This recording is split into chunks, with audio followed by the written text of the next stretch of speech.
be tabling report on Auditor General on Nyandarua County Emergency Fund for the year ended 30 June 2025. We have not exhausted, Honorable Speaker. We still have another report, tabling of the report on Auditor General on Nyandarua Water Sanitation Company Limited for the year ended 30 June 2025. Still tabling the report from Auditor General on Engineer Municipality for the year ended 30 June 2025. And Honorable Speaker, I'm also tabling the Auditor General report on the Corbosa Sports Tourism and Conservation Hub Marathon Fund for the year ended 30 June 2025. I'm also tabling, Honorable Speaker, the Auditor General report on Nyandarua County Health Facility Improvement Financing Fund for year ended 30 June 2025. And still, Honorable Speaker, I'm tabling the report of Auditor General on Gorika Vocational Training Center for the year ended 30 June 2025. Still be tabling the report of Auditor General on Kagui Vocational Training Center for the year ended 30 June 2025. Honorable Speaker, I also have another report, tabling report of Auditor General on Kahoro Vocational Training Center for the year ended 30 June 2025. Honorable Speaker, I'll also be tabling the report of the Auditor General on Shauli Vocational Training Center for the year ended 30th June 2025. And lastly, I'll be tabling the report of Auditor General on Kanyaga Vocational Training for the year ended 30 June 2025. And Honorable Speaker, I hereby table the said documents. Thank you.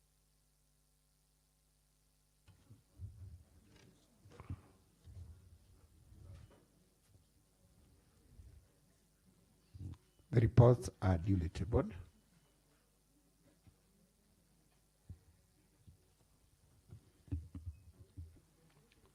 Honorable members, I wish to give the following directions in regard to the reports that have been tabled. Directions on the referral of reports of the Auditor General. Honorable members, I wish to inform you that these reports were received from 11th December, that is 2025, 22nd December 2025, 5th January 2026, and 6th January 2026.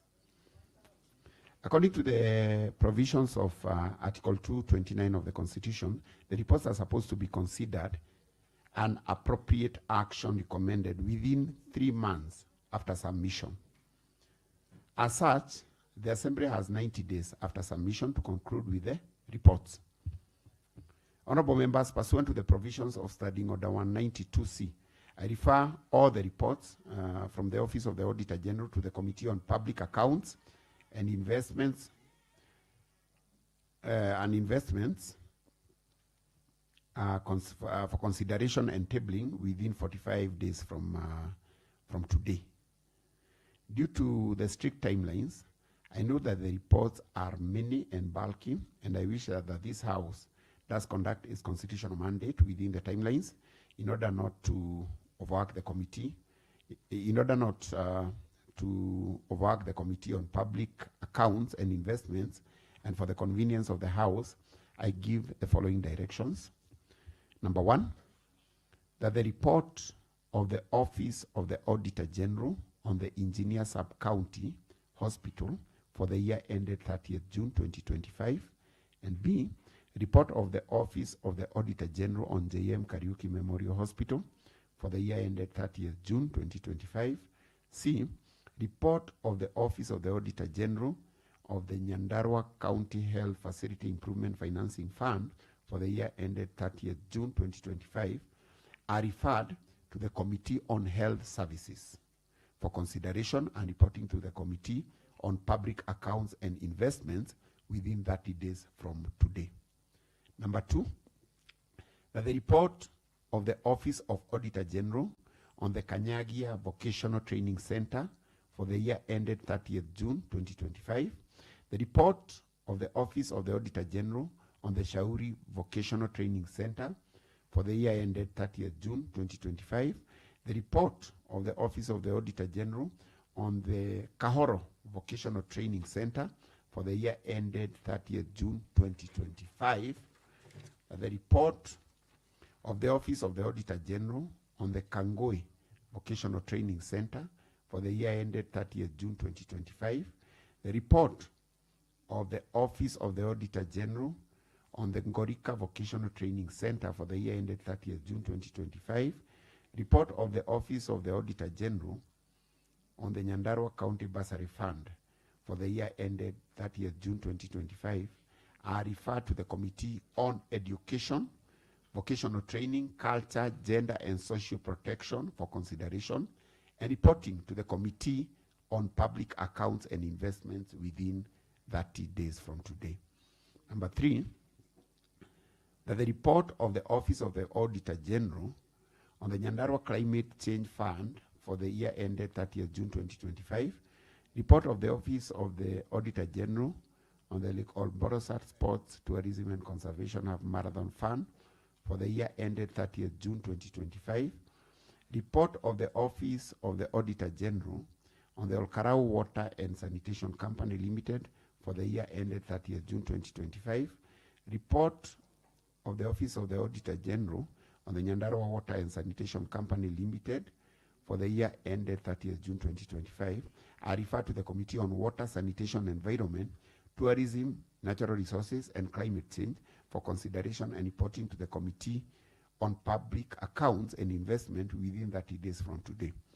Number 4, that the report of the Office of the Auditor General on the Engineer Municipality for the year ended 30th June 2025, the report of the Office of the Auditor General on the Olkarau Municipality for the year ended 30th June 2025, a report of the Office of the Auditor General on the Mairoinia Municipality for the year ended 30th June 2025, report of the Office of the Auditor General on the Nyandarua County Second Kenya Informal Settlement Improvement Project, KISP 2, for the year ended 30th June 2025, report of the Office of the Auditor General on the Nyandarua County Second Kenya Urban Support Program, KUSP 2, for the year ended 30th June, are referred to the Committee on Lands, Physical Planning, House and Urban Development for consideration and reporting to the Committee on Public Accounts and Investment within 30 days from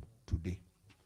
Number 5, that the report of the Office of the Auditor General on the Nyandarua County Executive, State and Public Officer, Kalon and Mortgage Scheme Fund for the year ended 30th June 2025, report of the Office of the Auditor General on the Nyandarua County Emergency Fund for the year ended 30th June 2025 are referred to the Committee on Special Funds, Accounts for consideration and reporting to the Committee on Public Accounts and Investment within 30 days from today.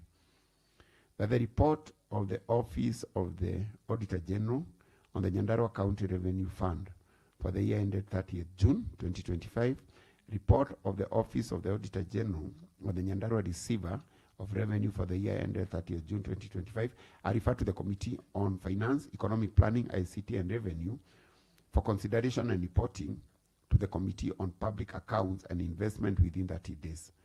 Number 7, that the report of the Office of the Auditor General and on the Nyandarua County Agricultural Institution Revolving Fund for the year ended 30th June 2025 is referred to the Committee on Agriculture, Agribusiness, Livestock and Fisheries for consideration and reporting to the Committee on Public Accounts and Investment within 30 days from today.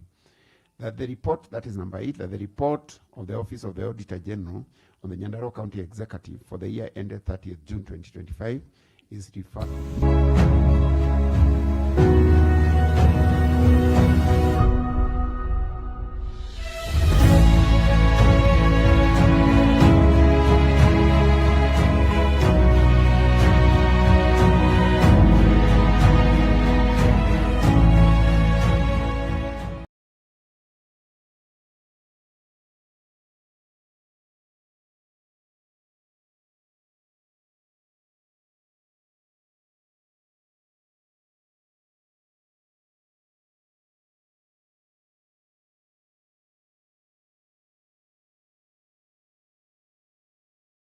the wisdom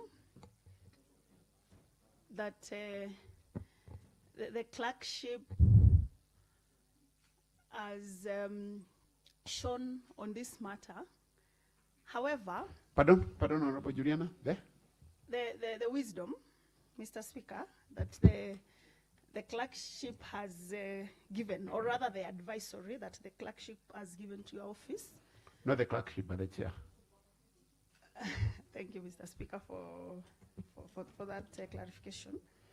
But I wish to note that as the chairman of the Committee on Public Accounts, really disagree with the directions that you have given, Mr. Speaker. You said as the chair. Are you the As chair? the vice chair to Yeah. the committee. Partly disagree with the directions that you have given, Mr. Speaker, considering the standing orders 188 that directs the auditor reports to be given to the Public Accounts Committee. And it also goes further.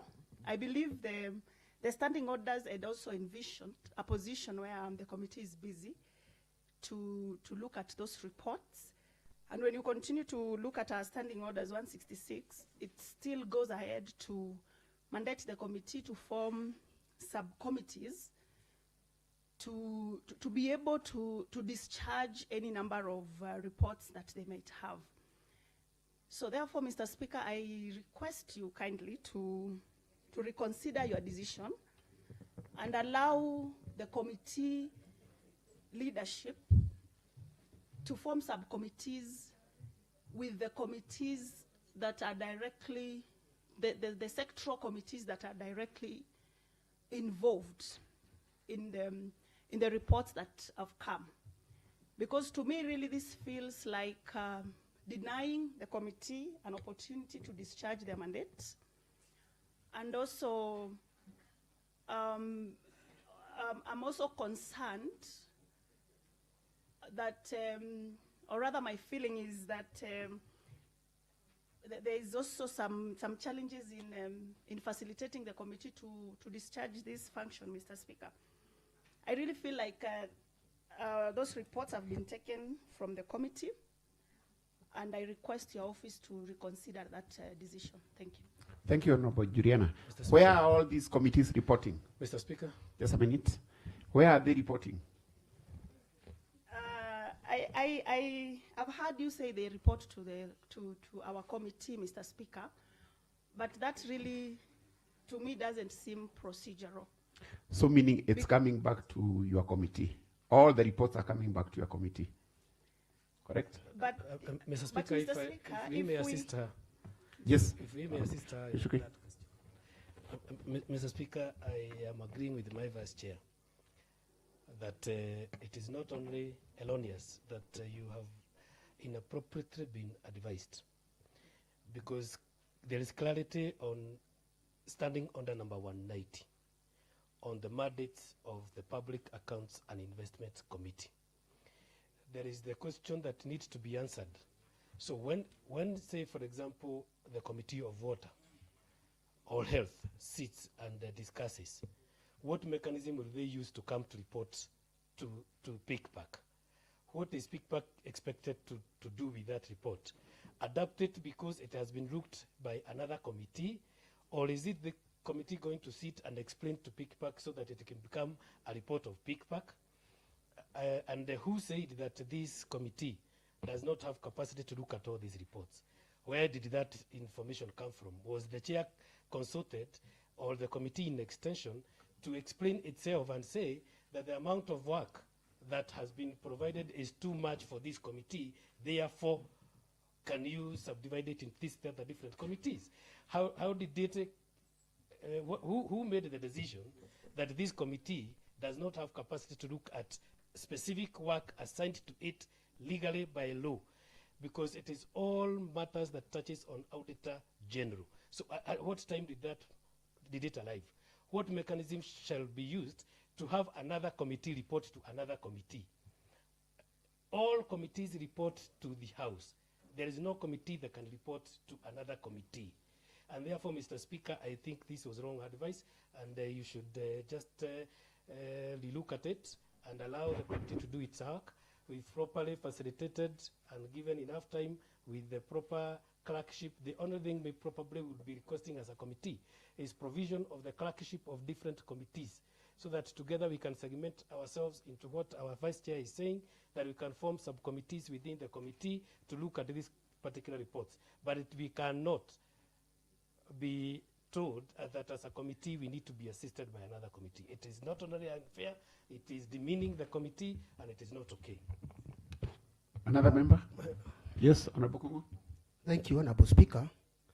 Although I've been disappointed in the past by the committee on Pickback, I want to support them 100% today. Honorable Speaker, we have a standing order. Maybe where have they disappointed you? You would have said or not. In many cases, they have been late to bring the reports, and sometimes when they bring the report, it is overtaken by event.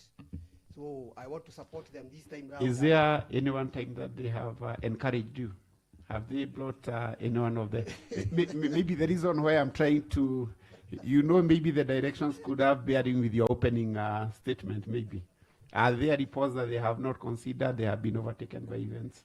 I have always given them the benefit of doubt, considering the... Point of order, considering Let him finish. That was just by the way. It's nothing considering serious. the Let him submission finish. by the minority leader that they want sufficient facilitation. So I've always given the benefit of doubt. And I also want to appreciate your wisdom today that you called us for a special sitting. And I know one of the purposes for the tabling of these documents so that we can catch up with time and we can be within the legal framework, within the legal timelines. But Honorable Speaker, we have a standing order which is our Bible. And I am not sure whether I am having the current standing order, but there is in standing order, there is what we call a committee to be limited to its mandate. It is written critically that every committee should be limited to its mandate. Anything to do with the Auditor General's report is a mandate of Pickback Committee. Honorable Speaker, in the wisdom of best practices, the sectoral committee are supposed to oversight the departments. And as much as so they have oversighted, we give another independent committee, which is Pickback, a standing committee, to also oversight what the department and the sectoral committees have been doing. So when we give the Auditor General report back to the sectoral committees, there is a conflicting interest. Because the setup of our assembly is such that the chairman, when they stand here, the sectoral committee chairman, they stand on the behalf of the CCMs. They answer questions, they answer statements, Honorable Speaker. So we cannot give the same chairmans to go and audit themselves. We need an independent sectoral committee sitting aside there. That is why we have a pick. And that is the best practice from the Commonwealth. So that they can be oversighted together with the chairman. And even the chairman can be able to answer questions on behalf of the executive, Honorable Speaker. So I feel in the wisdom of this House, and for better practices, that should be given to Pickback, and the sectoral committee should come here to answer the questions of the Pickback committee. Thank you, Honorable Speaker. Yes. Yeah, Honorable Engineer Kayeni. Thank you, Honorable Happy New Year. Happy New Year, sir. Yes. And Happy New Year to the Assembly. Happy 2026. Yeah, maybe we can hear now the wisdom. It's an amazing year. Gonna be a year of difference. And I hope colleague members will make the right decisions when you're doing your politics out there, going by the happenings of yesterday. Honorable Speaker, I want to borrow a rider from the chairman budget. Again, not to criticize. Point of your wisdom. information. Yes, wait. Oh, yes, Honorable Gadungo. To the House or to the member? I want the information from the member. Yes, you need that information on the engineer. Yes, proceed. Thank you, Honorable Speaker. He has said members from yesterday's happening. Honorable Speaker, I'm not aware of what happened yesterday. Maybe honorable members might not know. It would be of importance he tells us what happened yesterday, Honorable Speaker. Yes, as much as I really want to avoid diverting because of so many things we have, I also got interested when you say that. Now that it has been raised, maybe you can use less than a minute to explain what happened yesterday. Less than 10 seconds, just mention. Thank you, Honorable Speaker. And maybe when you say what happened, I'll not open the plenary for any member to comment on that. Thank you, Honorable Speaker. The Chief Whip yesterday, in our usual platforms, did write something that caught our attention. The majority leader was also present. And up to that level, I would beg that I leave the Honorable Thenji to probably take it up and inform Gadongo what happened yesterday. Honorable Speaker, I want to borrow a rider from the chairman budget, in the wisdom that he has explained himself on the matters of the mandates of the committee. And I just want to also add it to him. There's also a very interesting committee. I happen to belong to that committee called the Implementation Committee. The Implementation Committee is a special committee in the manner that it conducts its mandate. It follows up on the resolutions of the House pertaining to individual committees. So again, further to the Pick and Pack Committee mandate, the Pick Pack has a similar role. And the beauty of it is this, Honorable Speaker, just like the Budget Committee also, Honorable Speaker, the Budget Committee appropriates resources that are implemented by individual departments, that are oversighted by individual committees. And these are mandates that override and that do not demean the responsibility of each committee. And yet, the committee cannot appropriate resources except the Budget Committee does. And therefore, I want to agree with him that there's a lot of wisdom in allowing committees' mandate to be executed by the mandate, despite those responsibilities appearing like they're overriding. And therefore, being a member of the Pick Pack Committee together with the minority leader, I also want to agree with him, and my chair is in the House and the Vice Chair is also in the House, that we have not lived true to our mandate. We have disappointed, and I happen to belong to that committee, that probably 2026 will be a year that will make a difference. And I'm saying that not to belittle the chair and the vice chair, because they are our leaders, but the committee does not belong to them. They belong to us members.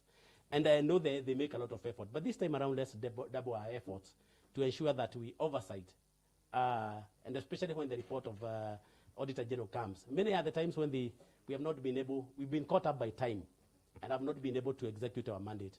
And therefore, Honorable Speaker, I want to beseech my colleagues, the Assembly should facilitate this committee fully so that we're able to execute our mandate in totality and be able to provide the reports as they are in our fourth and especially the final year of our mandate.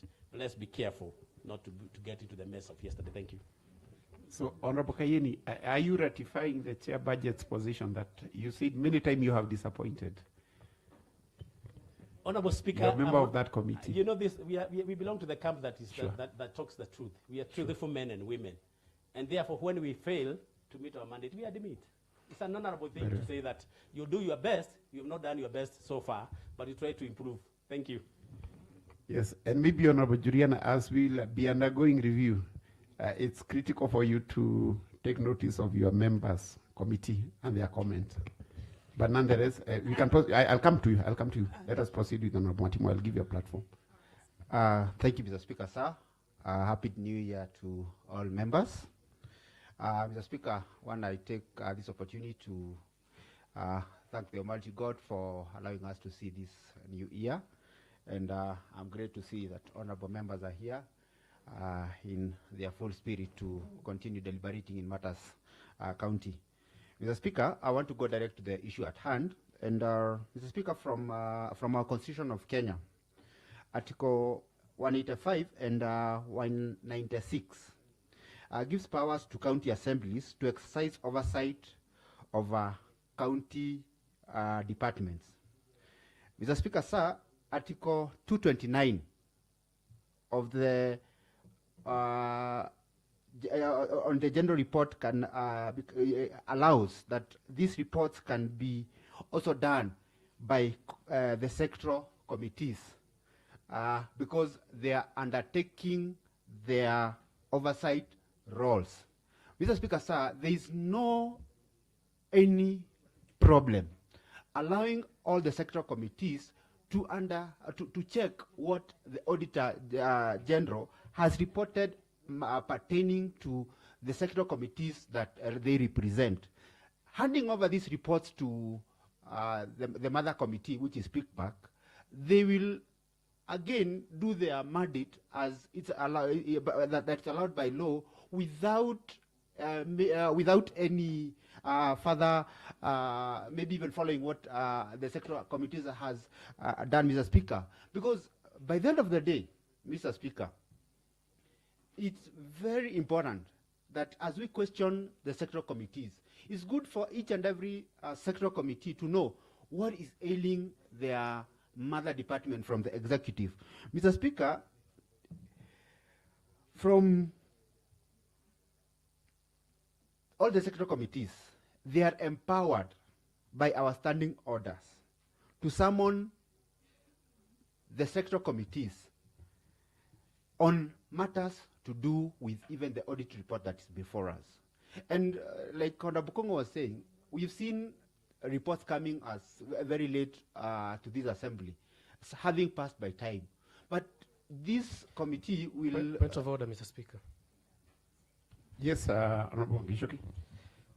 Mr. Speaker, the point of order is the relationship of usage of Article 229, because it is contradictory. Article 229, Mr. Speaker, relies on establishment of the Office of the Auditor General. At no point, because I am reading it, there is no section that says who is supposed to look at the reports of the Auditor General. And talking of committees, it establishes the Office of the Auditor General and indicates what is these areas of qualification that needs to be met by the officers who are to manage the Office of the Auditor General. So the member is misleading the House and of course out of order. Honorable Matimo, on that. Mr. Speaker, it's good for the honorable member. You see, when you read the Bible at times, there are members who read the Bible just a verse of it. It's good that Honorable Geshoke goes through the entire article from the beginning to the end and gets to understand the very article. Maybe, if you allow me, Mr. Speaker, I will be giving Honorable Geshoke the specific part of the article that gives the mandate to the committees to undertake the very role of oversighting the sectoral committees, Mr. Speaker, the mother committee. I'll be doing that in a few, if you allow me. Just to wind up, Mr. Speaker, what I was saying. Maybe to attend to his, because it's a serious concern that he had raised. Yes. And just like you've quoted, he has not captured some part of it. Yes. Could you just clarify so that you'll have attended his issue? That's what I was saying, Mr. Speaker. If you just give me 1 minute, I will talk. Thank you. And respond to him. Then I'll be sitting down, then I'll be standing up in 1 minute, Mr. Speaker, as I come to that specific one. Maybe member for Karau, I think you know when you are presenting, you have the facts at hand. Yes. And he has raised a point of order on that very article, 229. So just take your time and respond. Take your time. You don't need to sit. Just respond. Mr. Speaker, thank you. On the same article 229, the purpose of that article is it provides the independence of, it provides the dependence and to all, for the purpose of audit to all public entities to ensure that there is accountability. So, Mr. Speaker, Mr. Speaker, allow me to guide him a little. Yes. The only context he tries to argue about Article 229 was on the mandate of committees. He says Article 229 can allow committees of the Assembly. The express line that touches on the Assembly is only Article 229(7), which says audit reports shall be submitted to Parliament or the relevant county assembly. It does not, and that is why we have a standing order now that now clarifies once this particular report has been brought to the county assembly, which specific committee is going to deal with it. But the Article 229 does not delve itself into the details of which particular committee is going to deal with this particular matter in the assembly. It just says, and that is Article 229(7), that this matter be brought to a relevant county assembly. Maybe, honorable member, to put that matter to rest, you know the Constitution is a supreme law. And there are so many laws anchoring that must be consistent with that constitution. I'll quote Honorable Matimo, when you are reading the Bible, you must read the verse that is before and after. And therefore, maybe the point that you are missing is what Honorable Gishoke has just raised, the provisions of maybe the standing orders. But nonetheless, I would urge just proceed along different lines. The Constitution, the 229, is just an umbrella. You have to come deeper and read the Constitution. But now, to avoid going much into that direction, just proceed away from that so that we can now come back to this other, to majority and the DS. Thank you, Mr. Speaker. So I would humbly request that, as you've directed, the sectoral committees should be allowed to go check on the auditor's report. Then, after they get whatever information is there, Mr. Speaker, having reported to the Point of order. to the PICPAC, is upon now the PICPAC, Mr. Speaker, to check on the reports. There's a point of order, Honorable Kongo. Actually, it's point of information. I wanted Honorable Steve Matimo to give a precedent case in any assembly where an auditor report was given to a sectoral committee, and that sectoral committee, either here in Kenya, in our bicameral parliament, or anywhere outside this country. Yeah, maybe Honorable Matimo, continue with your submissions. And if you have any precedent, you can give it. But if none, just continue and close, because we'll come. What we are trying to seek is a review of a decision. Proceed. Thank you, Mr. Speaker. After this, during tea break, I'll be showing Honorable Kongo some of the samples from Kenya and even outside in the Commonwealth countries. And I know he will be convinced by that. So as I finish, Mr. Speaker, I think it's good that because of even the timelines that we have for this report, it will not be, or there will be no any problem with the sectoral committees going through the reports, then giving the same report to the PICPAC. It will be upon PICPAC, which Honorable Gishoke is a member, to decide whether to adopt the report or not. Thank you, Mr. Speaker, as I sit down. Thank you. Let us go to majority, then DS. Thank you, Honorable Speaker. Honorable Speaker, I start to validate the argument which was fronted by my learned fellow, Honorable Gishoke, and the chair budget. Honorable Speaker, I want to agree with the argument. Maybe Honorable Majority, because we are in the interest of the public. Yes.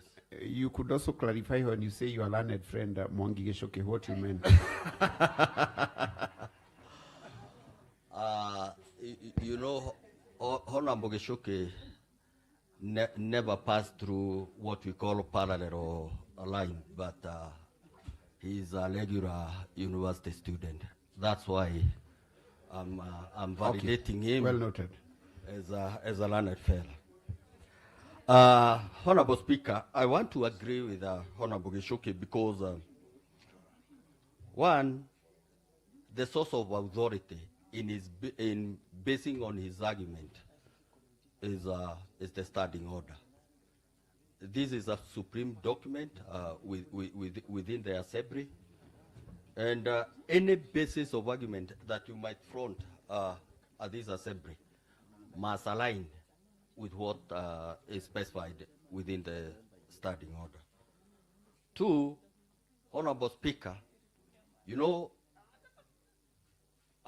as he puts his argument, the sector that is supposed to handle the issue of the Auditor General, that is the sector which has a bigger scope to get deeper into what is really transpiring within the bodies. Two, you know, when we go to the other different sectors to get the details of what transpired on the Auditor's General report, we might not have what we call the detailed forecast from the other sectors. So I agree with them that they should handle the issues pertaining to Auditor General, and more so, there is what we call also some accrued cost, Honorable Speaker. You know, we cannot just put the business to different sectors, and you know they are detailed and accrued expenditure when we are pursuing on some of these agendas. So on matters of efficiency,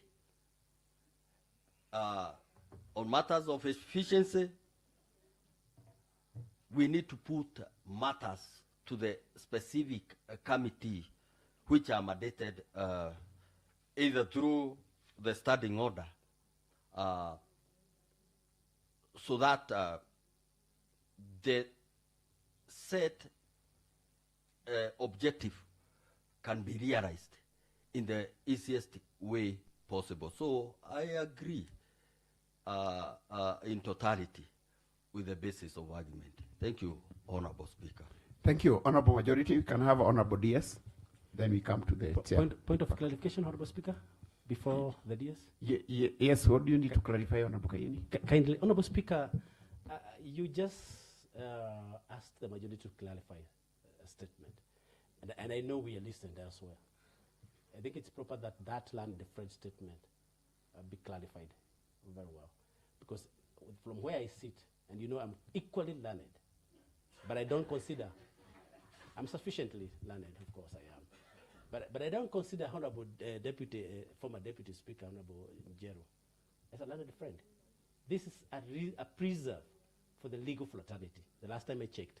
So Honorable Majority cannot refer to Honorable Mwangi Gishuki as a learned friend. And I get confused, and Honorable Speaker, you're in the legal fraternity. You could help us sort out this. Otherwise, if we listened by other people who will claim that we don't even tell the difference between a landed friend and landed people, then we'll be in a quagmire. Thank you, Honorable Speaker. Maybe, Honorable Kayeni, yeah, that was just by the way. Mr. Speaker, I would prefer we first of all come back to trajectory in the interest of some few. But because he has mentioned me, Mr. Speaker, may I give some guidance on yes, did he say you are not learned or you are learned? That is what I wanted to remind him. And because English sometimes is a bit difficult. Mr. Speaker, learned friend is anybody who have gone to school. The question is a person who you have learned together and probably have interest in the same line of the learning, like majority reader is too much into accounts. I am okay with the finances. We agree at some stage. We are learned friends. He does not need to struggle with climate change issues. Yes. And so maybe, thank you, Honorable Gishuki. Maybe I want to deviate from professional definition of a learned friend because different careers define it differently. I want to believe majority leader meant a friend who has gone to school, a learned friend. That is just bare minimum. So majority, you can proceed with the contribution in regard to this. You had completed? Yeah, Honorable DS. Thank you, Honorable Speaker. Honorable Speaker, I want to pick from where you have left that we are friends anyway, whether learned or not. We are friends. Mr. Speaker, just to chip in what honorable members have contributed concerning the directions you had earlier given, I'm looking to a situation where Honorable Kongo pointed out that we have been disappointed severally for delayed reports or reports brought that are way after the time, you know, the time. Honorable Speaker, Honorable Abogo has been read.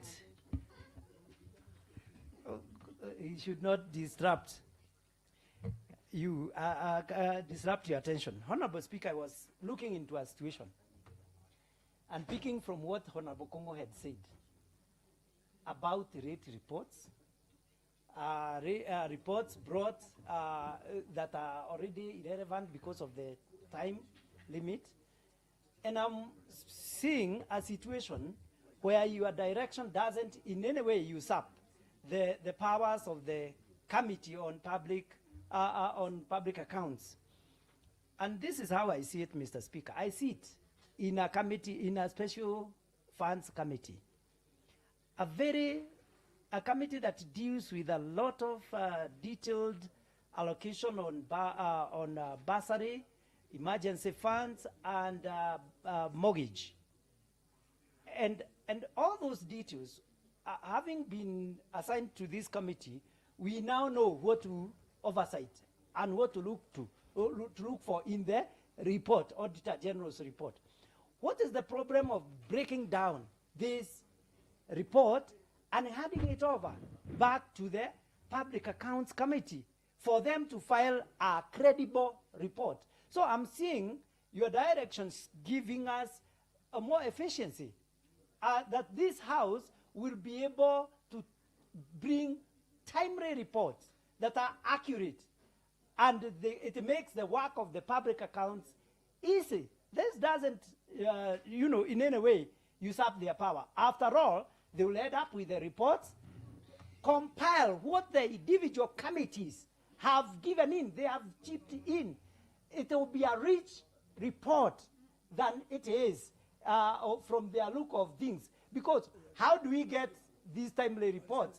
How do we make sure that their report is not overtaken by events?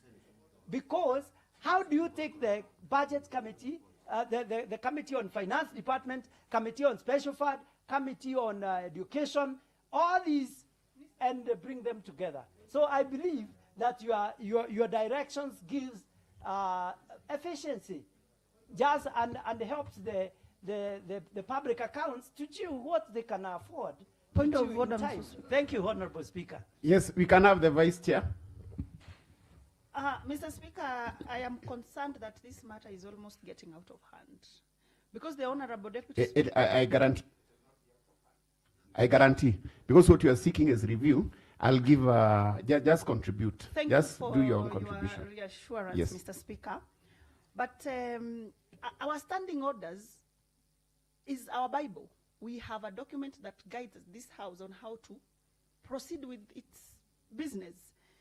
And Mr. Speaker, as I said earlier, Article 188 mandates the Committee on PICPAC to receive all the audited reports from the Auditor General.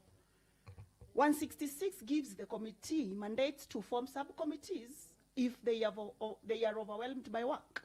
If you continue further, Mr. Speaker, to also look at Standing Order 187, it continues to give you powers to allow the committee engage experts, engage other honorable members who are either chairpersons of committee or even members of committees who want to be involved in the matters at hand.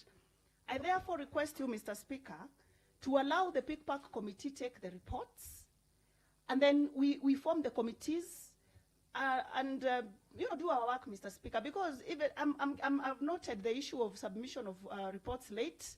We understand the challenges that we have been facing in the past, the issues of facilitation, Mr. Speaker, and that lies squarely on your office, Mr. Speaker. Point of information.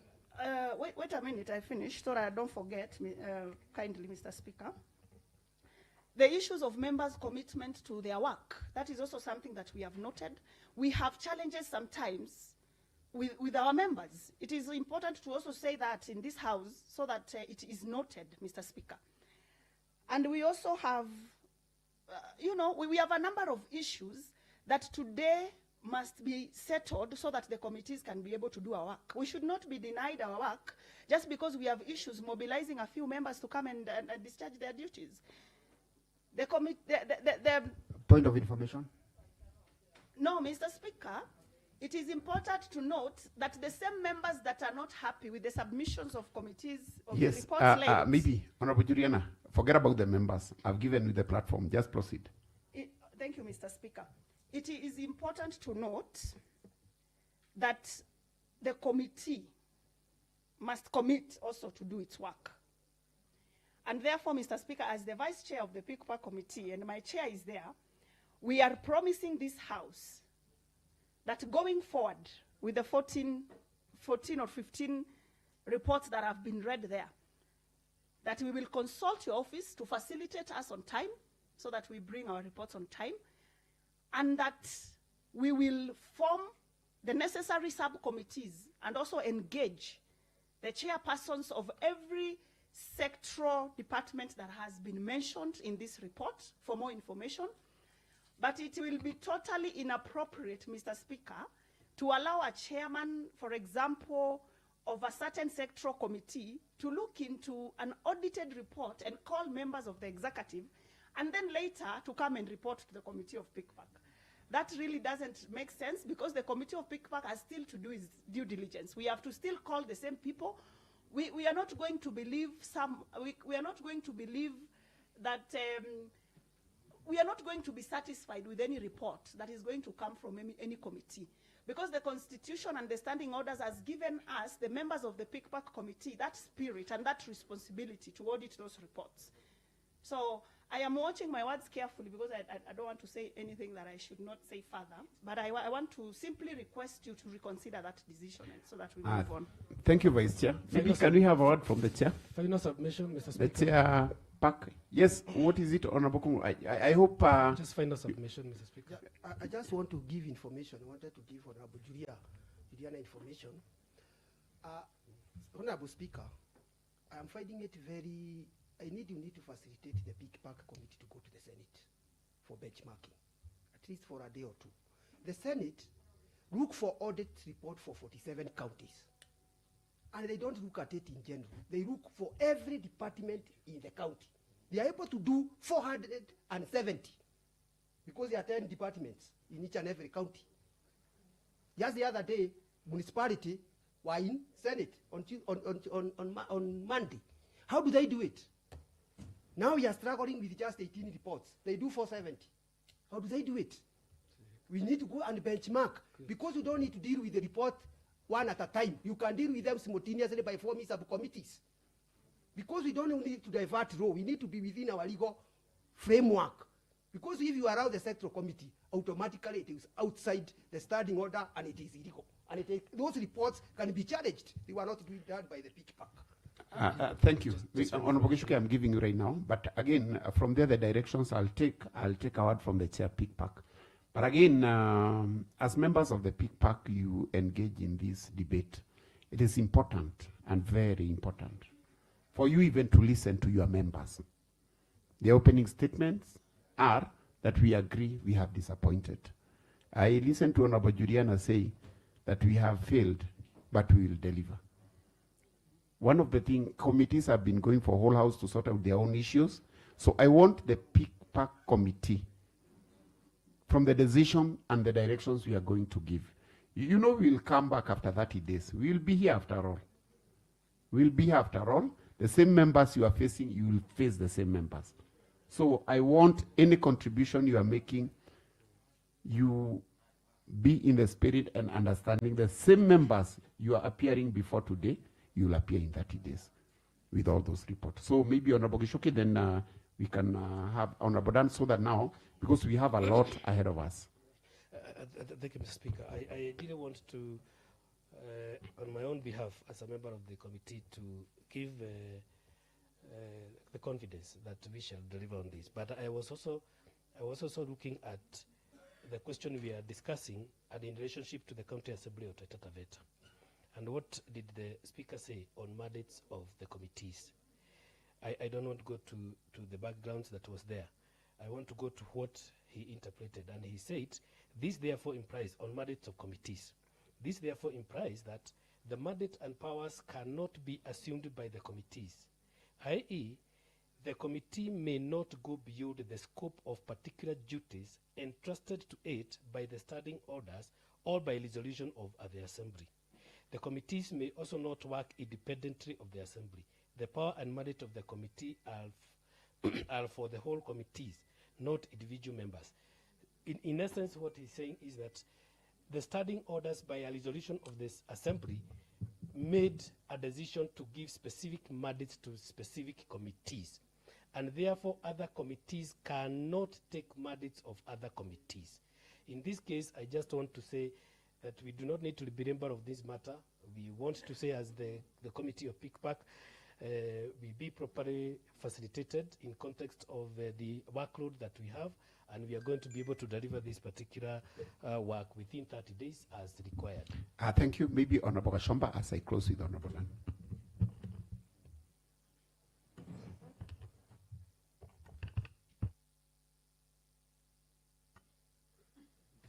It's not working. Okay, thank you, Honorable Speaker. Mr. Speaker, I don't want to labor much on this issue because of the back and forth that has been brought forward by this committee. But I believe, as a senior member of this Honorable House, is that, Mr. Speaker, you have the capacity to delegate any function of this assembly to any other committee if there is a backlog, because we cannot run short of time, because a committee has been eroded with so many reports that will be being brought forward to this Honorable House.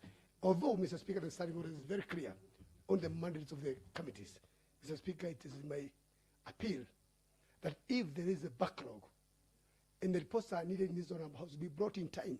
You are aware, Mr. Speaker, that there's a time that the Committee on Senate, on Speak and Pack was called Senate to answer on the issues of the ECDs. They were unable even, Mr. Speaker, to respond on the issues because maybe the backlog that they had in the report, it was not sufficient even for them to persuade the Senate on the way forward on this matter. So, Mr. Speaker, in a nutshell, I believe you have the capacity to delegate any other committee to do so, Mr. Speaker. Thank you, Mr. Speaker. Thank you, Honorable Chair. We close with the Chair Pack, Point then of I'll give clarification, Mr. Speaker. Point of directions. clarification, Mr. Honorable Juliana, let the Chair close, then I'll give directions in regard to that. Thank you, Mr. Speaker, for allowing me to give out my contribution. First, I want to thank the other members for their contribution. Although on my side, Mr. Speaker, what I want to, I only want to assure you this, that the Public and Account Committee shall do the work on time. So, Mr. Speaker, I want to assure you, we shall bring good report on time, as long we shall be facilitated. Thank you, Mr. Speaker. Thank you, Honorable Chair. Honorable members, I've heard the sentiments that you presented in regard to the directions that I've given. Before the close of business today, I'll give further direction in regard to review of my decision and the position that we'll take in regard to that, to those reports. However, I would encourage each and every committee, let our businesses be delivered on time, and more so the PICPAC, which has got quite huge work. My office will undertake to facilitate the committee, but I'll give the directions in regard to that in the afternoon. So, Clerk, next order.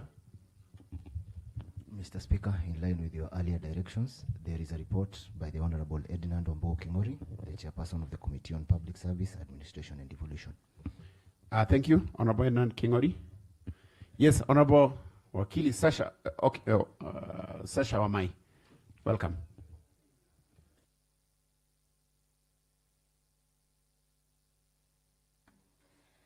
Thank you, Honorable Speaker. Happy New Year, and Happy New Year to the members.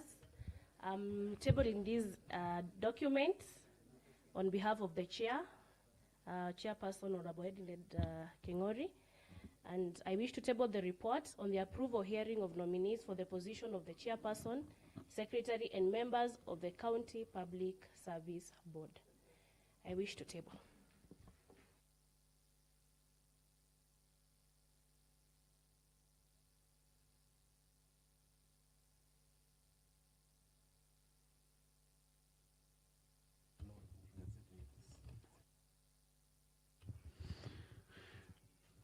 Very well, Honorable Sarah Sashangima Mamai.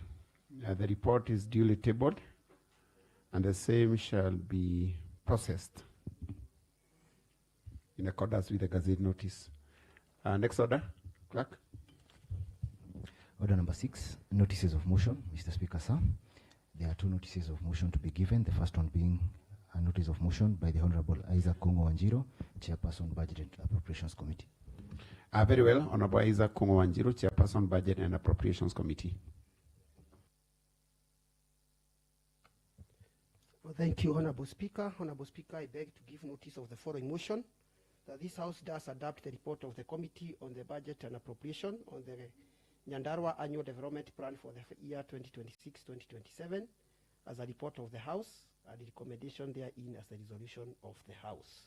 Thank you, Honorable Speaker. Notice of motion is duly given, and the same shall be processed as directed by the House Business Committee, that is pursuant to Standing Order 157 5D. Next order. Under the same order, Mr. Speaker, sir, there is a notice of motion to be given by the Honorable Edinando Ombogo Kingori, the Chairperson, Committee on Public Service, Administration and Devolution. Very well. Honorable Edinando Ombogo Kingori, Chairperson, Committee on Public Service, Administration and Devolution. Yes, Honorable Sasha. Mr. Speaker, sir, I beg to give notice of the following motion, that this House does adopt the report of the Committee on the Public Service, Administration and Devolution on the approval of various nominees to the positions of Chairperson, Secretary and members of the Nyandarua County Public Service Board as a report of this House, and the recommendations therein as the resolutions of the House. And that pursuant to Section 58A of the County Government Act, this House does approve Dr. Stephen Mwaura Njoroge, PhD, HSC, for the appointment as the Chairperson of the County Public Service Board. 2, that pursuant to Section 58A of the County Government Act, this House does approve Dr. Paul Gishoke Kingori, PhD, for appointment as the Secretary to the Public Service Board. 3, that pursuant to Section 58A of the County Government Act, that this House does approve Reverend David Kanyoni Kemani for the appointment as a member of the County Public Service Board. 4, that pursuant to Section 58A of the County Government Act, this House does approve Reverend David Ngugi Kabono for appointment as a member of the County Public Service Board. And 5th, that pursuant to Section 58A of the County Government Act, this House does approve Ms. Dorcas Njeri Karanja for appointment as a member of the County Public Service Board. 6th and lastly, that pursuant to Section 58A of the County Government Act, this House does approve Ms. Miriam Nyamwero Digari for appointment as a member of the County Public Service Board. Thank you, Mr. Speaker. Notice of motion is duly given, and the same shall be processed as directed by the Gazette notice. Next order. Order number 7, statements. Order number 8, motions and bills. Mr. Speaker, sir, under this order, there is a procedural motion to be moved by the Honorable Isaac Kongo Wanjiro. Very well. Honorable Isaac Kongo Wanjiro, Chairperson, Budget and Appropriations.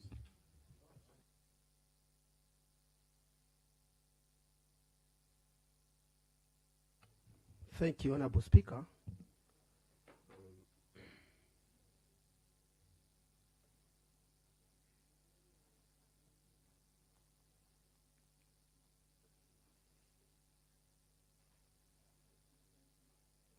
Honorable Speaker, I beg to move the following procedural motion, that pursuant to Section 232, the motion that this House does adopt the report of the Committee on the Budget and Appropriation on Nyandarua County Annual Development Plan for the financial year 2026-2027 as a report of the House, and the recommendation therein as a resolution of the House.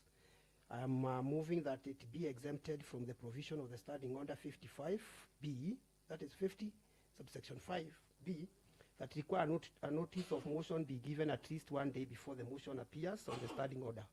Honorable Speaker, as you are aware, we are sitting here on a special sitting, and I want to recommend and appreciate your wisdom, because as members are aware, we'll be coming back from recess on around 8th of February, and by the time we did break for the long recess, we had not passed the ADP.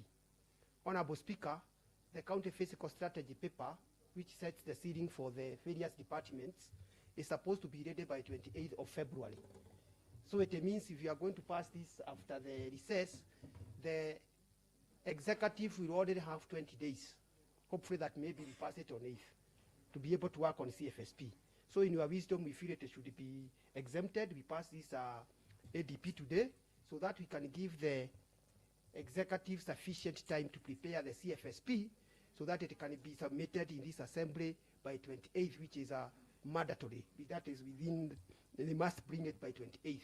So Honorable Speaker, I beg that the House allow to exempt this motion or this report and allow it to proceed today. Thank you, Honorable Speaker. I call upon the Vice Chair, Honorable Gitau, to second.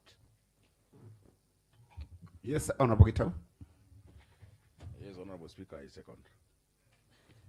Thank you. I propose a question, which is that this House does adopt the report of the Committee on Budget and Appropriation on the Nyandarua County Annual Development Plan financial year 26-27 as a report of the House, and the recommendations therein as the solution of this House be exempted from the provisions of Standing Order 55B that requires a notice of motion be given at least 1 day before the motion appears on the order paper.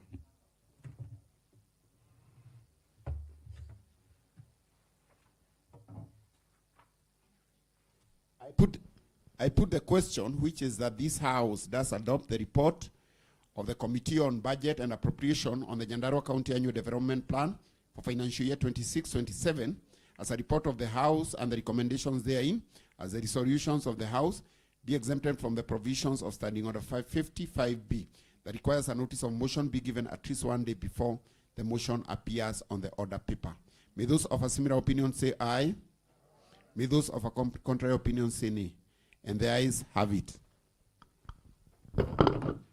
Clerk, next order. Under the same order, Mr. Speaker, sir, there is a substantive motion to be moved by the Honorable Isaac Kongo-Wanjiru. Very well. Honorable Isaac Kongo-Wanjiru.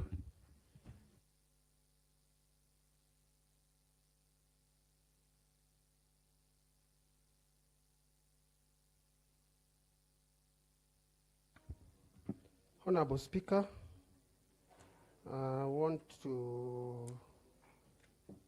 move the report for the report of Nyandarua County Annual Development Plan for the financial year 2026-2027. And from the very onset, Honorable Speaker, it's good to note that this may be the last. We might do another ADP, but this is the last budget that this House will have full control. And this government, or this third government of Nyandarua County, will have control, because after we have done this ADP and we have done the budget for 2026-2027, we will just implement it fully. The other one, we will just pass it, but we will not have time to implement, because we will have passed it on June and elections will be. Chair, what are you communicating to the members? I am communicating that they should be very keen. And I also want to note that from the very beginning, it is one of the challenging ADP, because as Honorable I'm asking in regard to the remaining time. Yeah, that is what I'm explaining. From the wisdom of member for Nyakeo and my vice chair, they were telling me now the other day that the dusk is approaching very fast. We are in the evening. We are in the wee hours of this assembly.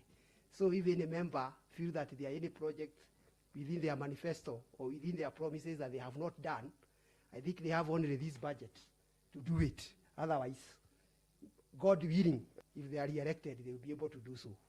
But the earlier they do it, the better for them. So, Honorable Speaker, I request members to be very keen on the ADP and the CFSP and the budget that will be preparing in June, so that we can be able to optimally utilize it. I would be very happy to see many of the members coming back out of record that they have been able to perform to their constituents, Honorable Speaker. I want to recommend your office, Honorable Speaker, because you have facilitated us to be able to prepare this report. And I also want to commend the members of the Budget Committee.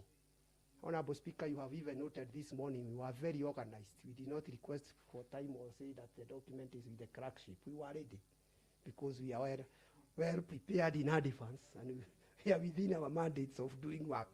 This has happened as a result of having very good members who are very supportive, and a clerk and a secretariat that is very supportive, Honorable Speaker. Honorable Speaker, I will dwell on the most crucial things because I don't want to tire members with figures and so many things, but I will just dwell with the most important areas that I would like the members to note. Honorable Speaker, on Chapter 1, it talks about the rationales of preparing the county development plan, which I will not go through. It has given the legal mandate, what has allowed us within the PFMA Act, within the Constitution, within the standing orders. I will not go to the guidelines for preparing an annual development plan.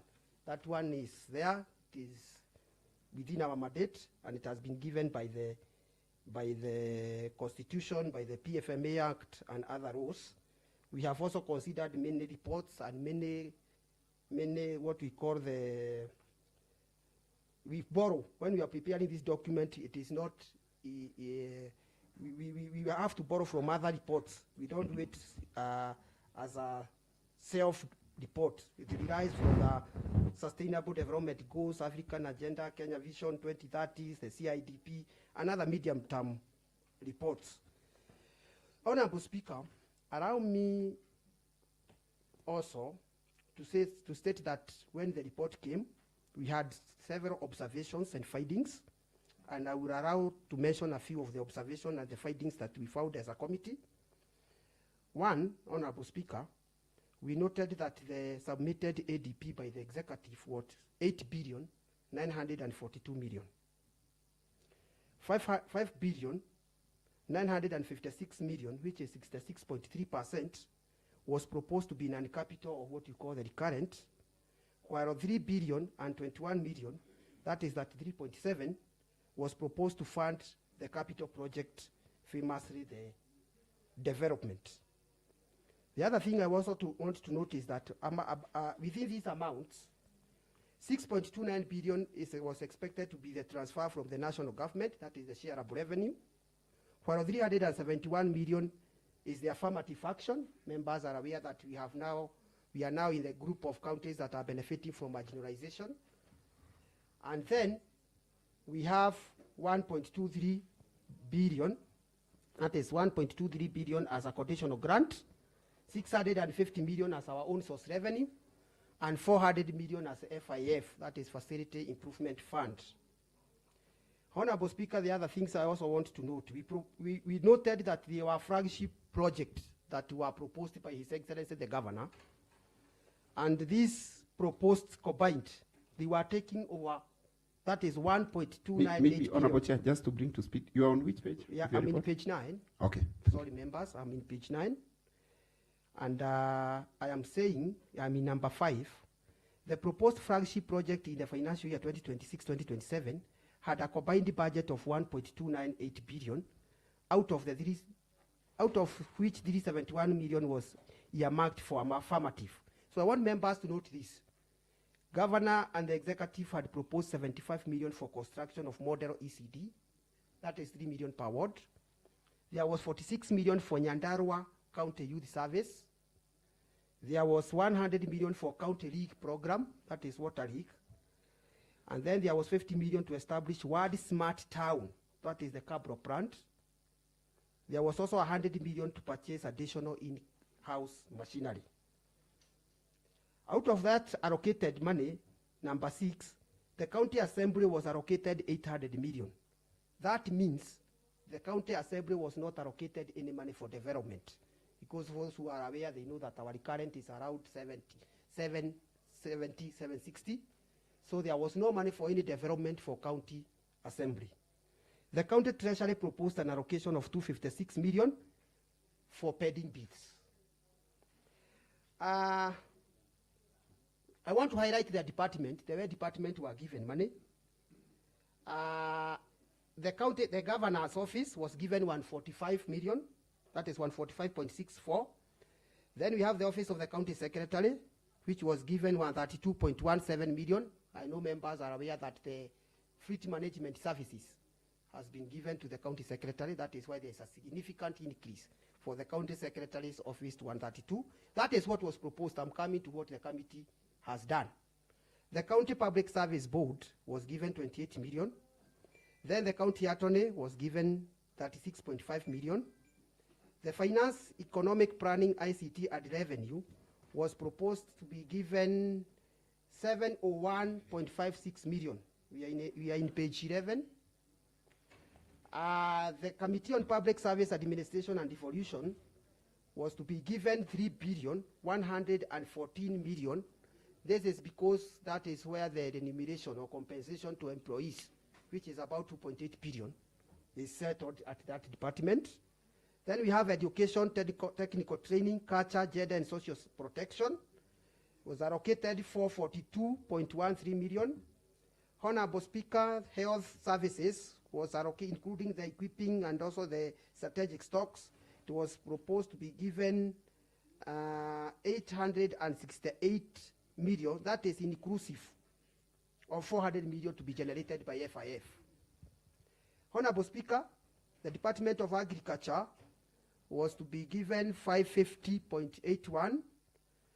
The Department of Water, Sanitation, Environment, Tourism and Natural Resources and Climate Change, 360.9 million. Youth Affairs, Sport and Innovation, 157 million. Trade, Industrialization, Cooperative Development and Partnership, 205.3. And Public Works, Roads, Transport, Housing and Energy have also been given a lion share of 1,160.84 million.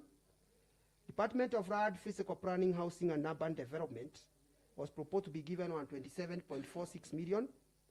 And municipalities, which include Orokarau, Ijinia, Mairoinya municipalities, were to be given 59 million. Let me say,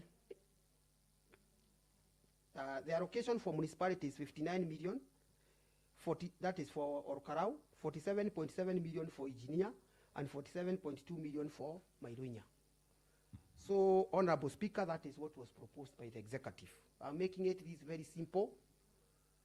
I am going to now what the committee has deliberated. That is chapter 3 on page 14. This was the deliberation of the committee. Allow me not to read the first part because that is what we considered when we were deliberating. Allow me to go to page 15. That is 3.2, key committee deliberations. Honorable Speaker, in the financial year 2026-2027, we have deliberated and allocated word reducible minimum 1 billion. That is 40 million per ward. Honorable Speaker, we have also considered that 10 million, within that 40 million, we have 4 million for bursary. In-house machinery, we have given 2 million. We have given 0.5 million for subsidized AI and 1.5 million for county youth service program. Allow me to repeat again. I think I've mixed up the figures there.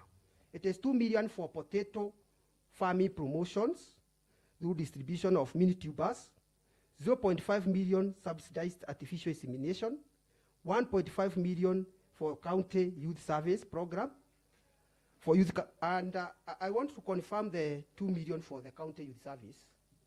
Maybe the members, and they have the debate to discuss. There is a request that we need to introduce something we call Kazi Mtaani to help us in opening the drainages as we head to the campaign year, next year.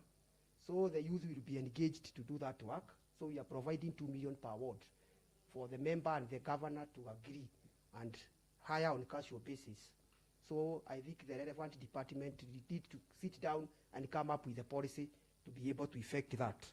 Honorable Speaker, I also want to note that we realized that we don't want to do the model ECD now. That was requested for 4 million. So we provided 2 million to every ward for the normal ECDs. And we recommend that in the future we can start that program. We also provided, we felt that we don't need a water leak on a campaign year with the issues of procurement and all that. If you commit 100 million and then you procure it toward the 8th month of campaign, we are not saying that the government is not perpetual, but it's also not good to be wise politically because government are installed politically. We have provided money to more equipment in this budget, but we have provided money for repairs. Honorable Speaker, when it comes to the county assembly, we have provided 5 million for 2 repairs for the excavators. Honorable Speaker, for when it comes to the county assembly, we felt that we need to do justice. When we came to this assembly, we are seated here comfortably because former assemblies or former houses provided money for us to be seated here. There was a time that the assembly was sitting in a church, PCA church. Today, members are enjoying good offices because they are members of this assembly who passed budgets for that. These members can sit in a very beautiful offices, honorable speakers, that you have provided to us. We are seated in a very comfortable environment. A certain assembly provided money for that. We also need to provide money for coming assemblies. They can feel they were honorable members who considered them. We have provided 160 million for development so that you can do ward offices and comfortable offices there for coming house, because we also need to think. And I know most of them, of the other members, will be here. They will enjoy that facility. So we have provided an extra 150 million to the assembly. Compensation to employees, honorable speaker, we have provided 2.887 billion. You will note that there is areas that we have noted that the county executive have not been submitting. The issues to do with gratuities, we have broken down these figures. We have provided 52 million for payment of gratuities, 135 million for pension for those members who are under PNP, and 200 million for medical insurance. This time now we want to break them down. We have noted that pensions and gratuities have not been submitted in the past.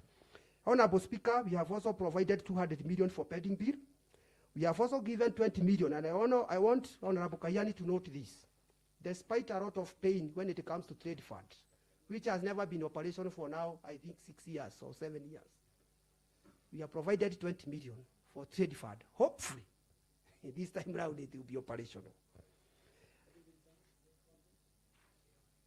I have said we have provided 200 million for pending bill.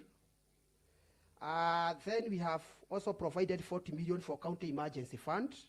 We have provided 85 million for executive mortgage fund and 170 million for county bursary fund. Honorable Speaker, we have also supported Honorable Nyakeo's committee and the Department of Revenue with 30 million and an additional 15 million for enforcement of revenue.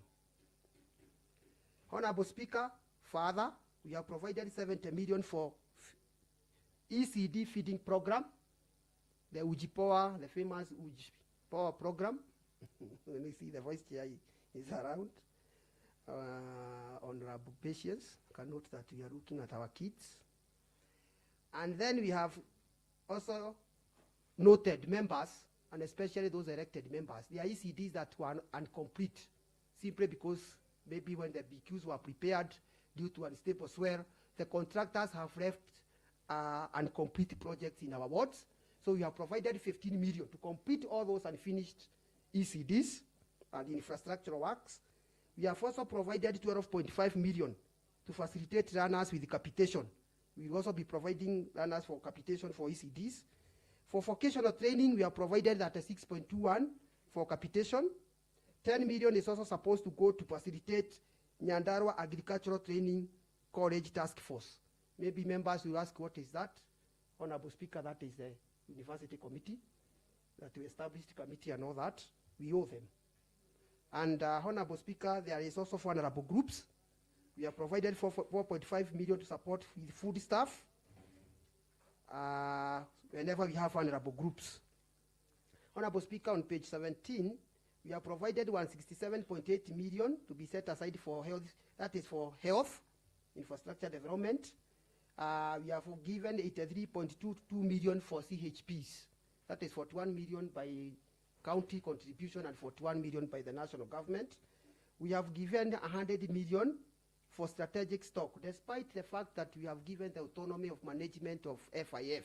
We have noted that we still need to support medicines. There are some facilities that cannot be able to procure medicine, so we have provided 100 million I hope Honorable Gesha has noted that. And then we are giving 20 million to procure an ambulance. We need to strengthen our ambulance services. We are giving 10 million to buy a new ambulance. When it comes to the sport, youth, and innovation, we have given 50 million for the youth service program I have said. We have also given 10 million for training, prior recognition of runners, those people who have run through other means, but they don't have certificates. So we want them through NITA and other organizations, government organization, we can recognize that prior running. That is what we have we have given to 10 million to support the youth in that effect. We have also provided, on sports, we have provided 14.5 million to the governors tournament, 5 million to KISA Games, and 15 million to Kikoska. In the Department of Trade, Industrialization, Cooperative and Development, there is an allocation of 100 million set aside for the construction of the aggregation center at Jabini. Then we have 6 million set aside for supporting cooperative societies. At the crop promotion, 12.5 million to support. I think there was an agreement between the members and the governor that he want to provide potato tubers to our farmers. You know, generally Nyandarua is famously known for its potato production. And each and every ward is receiving tubers worth 500,000. That is why it is 12.5. We have also 29.2 million to support farmers with certified seed, any other member who feel you can do, not only potatoes. We are not restricting members to only potatoes. You can do maize, you can do other things, 29.2 million. There is also livestock, purchase and distribute of poultry and pig breeding stocks. So we are providing around 12.5 million. There is another 37.5 million for AI. Department of Roads, this is how we have done it. 472.1 million is contracted works. 277 million is fuel levy.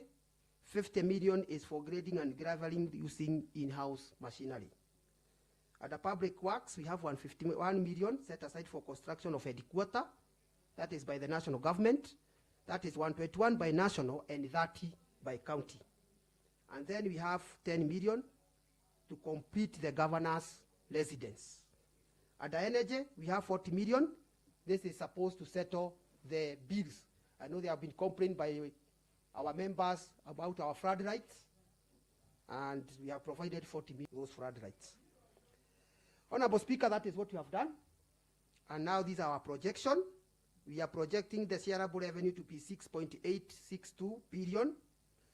We are projecting grants to be 1.23 billion. All source revenue 650 million, and FIF 400 million. Honorable Speaker, I've given that. I will not go. Maybe I can give a breakdown of those programs that we feel they are at the grants. We are expecting to get a grant of construction of headquarters, 121 million. That is the table 1 in page 19. And then we have subsidized fertilizer, 123 million. Kenya Devolution Support Program, KDSP2, 37.5. Kenya Devolution Support Program, KDSP2, that is development, 352 million. NAF CDP, 231 million. And primary health care devolved context, there is another program that is coming up, that is 7.8 million. And KUSIP, 35 million. That is a breakdown of the grants. Honorable Speaker, allow me not to go to table. If you look at table number 2, it is giving a breakdown of the flagship program. It is given there. I've gone through it. Allow also me not to go to the, if you look at table 3, that is from page 22 to page 25. That is a breakdown of what I have read per department, what we have given per department. So allow me not also to go through that. So finally, Honorable Speaker, when we are preparing an ADP, there is a requirement in the PFMA Act, Section 107, and also Regulation 25, that requires certain physical responsibilities. So, Honorable Speaker, when you are looking at those requirements, number 1 is that the county public debt shall not exceed 20%. We are working on that, Honorable Speaker. We have provided 200 million for pending bill. That is around 2.12 of the budget to clear debts. If you look at the expenditure on wages, Honorable Speaker, I want to tell this House, the county expenditure on wages and benefit is not supposed to go beyond 35%. So the county expenditure on wages and benefit in this budget will be 31.58%. So it is within our 35%. Actually, we are doing well, but that doesn't mean that we continue employing and brought our wages. Number 3, the approval expenditure for county assembly shall not exceed 7%. If you look at our assembly, we are at 10.5%. But I know, Honorable Speaker, you are aware, although we have the PFMA Act and the regulations, the county assemblies are allowed to bargain for their seating within the CRA. So within our seating that we have been provided by the CRA and also the control of budget, we are within our ceilings. We have not exceeded. Honorable Speaker, the county government actual expenditure on development shall be at least 30%. This budget is supporting that 1.62% on development. So we are within the 70-30 rule. Physical risk, we have provided 40 million for any emergencies. And any reasonable degree of predictability, I think, Honorable Speaker, we have been able to look at the former budget issues of OSR, and we are able to indicate that our budget is within the projected growth, putting into the fact of any risks or any national emerging issues. Honorable Speaker, finally, these are the recommendations for the committee. Number 1, that is A, that the House approve the Nyandarua County Annual Development Plan for 2026-2027 for both the County Executive and the County Assembly as per the attached annexures. That the matrices attached provide the detail of all priority programs and projects in the County Annual Development Plan financial year 2026-2027, and that the matrices be basis of the preparation of the County Physical Strategy Paper 2026 and subsequent budget estimate for the financial year 2026-2027. That the County Executive Committee member for Finance, Economic Planning, ICT, and Revenue does diverse strategies to enhance revenue collection to ensure that the county expenditure or budget is fully financed. That the County Executive Committee member for Finance, Economic Planning, ICT, and Revenue does ensure that the county adhere to the payment plan for the pending bills. Honorable Speaker, I also want members to note that our recommendation number F is that the County Executive Committee member for Finance, Economic Planning, ICT, and Revenue does ensure full itemization of pending bills, allocation in the itemized budget, and a list of historic pending bills. Bills are submitted together with the proposed budget estimate by not later than 30th April 2026. Honorable Speaker, as I said, members need to sit down, discuss. We have provided members with a leeway to be able to organize their budget, their ward budgets, depending on the need, and also in consideration of the time, because the dusk is approaching very fast. So, Honorable Speaker, we have tried as a committee to do our best to support our members, to support the executive, to support this assembly, so that each and every stakeholder can feel comfortable that within their aspirations, they are able to meet what they had desired for the last 5 years, Honorable Speaker. Honorable Speaker, with those few remarks, I want to call upon my Vice Chair to second. I move. Thank you. Honorable Vice Chair, Honorable Gitau.